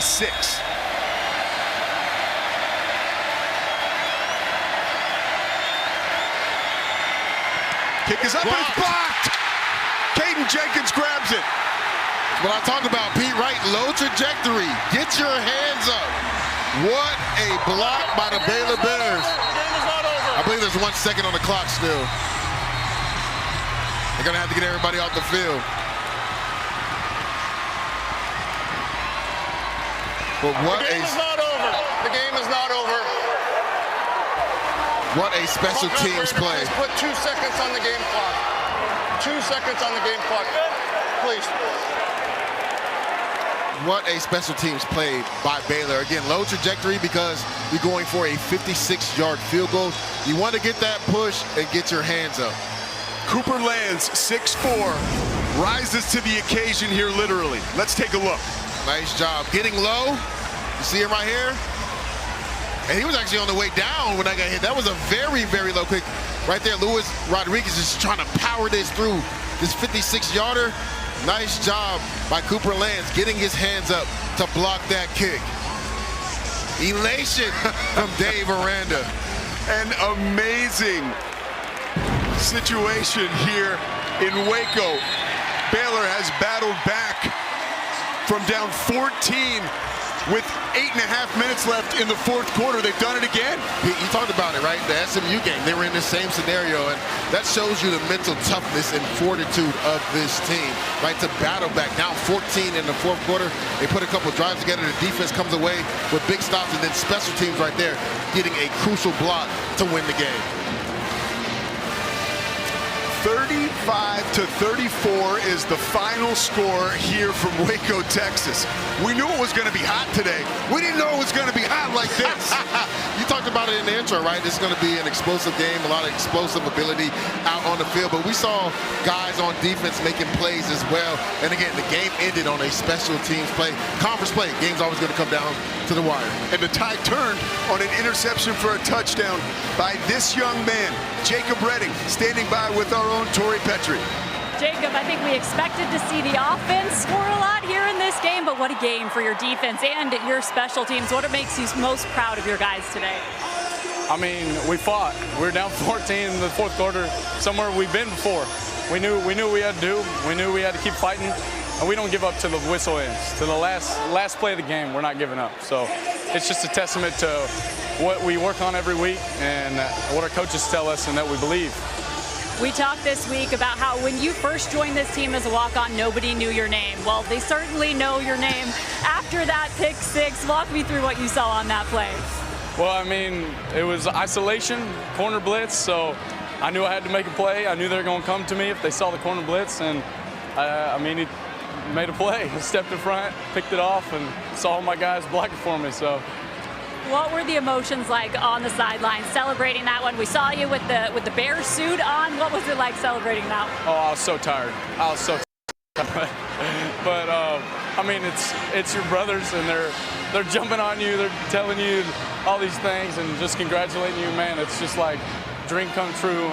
All glory to God. You talked to us this week about how you grew up as a Baylor Bears fan. You watched this team growing up, and now you get to make big plays for them on the field. How did today feel for you? Man, this is something that I never really thought I would be at. I never really thought I'd be doing this. So for this to be even a possibility, there's a lot of things God had to open up in my life and put me here in these positions and just to spread his word and spread his gospel. So, I mean, thank the Lord. So, Coach Aranda said this is a big win because you got to be able to win at home. What does it mean to be able to take home this win on your home turf? Yeah, we've struggled at home. The emphasis this week was this is our house. You're not going to let somebody walk into your house and take your stuff. So we locked the gates and we set fight to the end. All right, don't take Baylor stuff. Thank you so much, Jacob. Yes, ma'am. Thank you. God bless. Well, the gates were locked, and there was a hand that reached out over the gates. And let's see it right here. Cooper Lands does a nice job getting low and then getting his hand up, right? Nice push, gets his hand up, gets that crucial block to get them off the field. I talked about it. It's going to be a low trajectory because you have to muscle this ball through to get it for a 56-yard field goal. What a block by Cooper Lands. And again, elation by Dave Aranda right there. The unthinkable happening here today. A former walk-on returning a interception for a touchdown. And then the field goal, and then a blocked field goal. We have seen it all today from Waco, Texas. For Leger Duzable and our entire ESPN crew, I am Pete Souza. Final score, Baylor 35, Kansas State 34.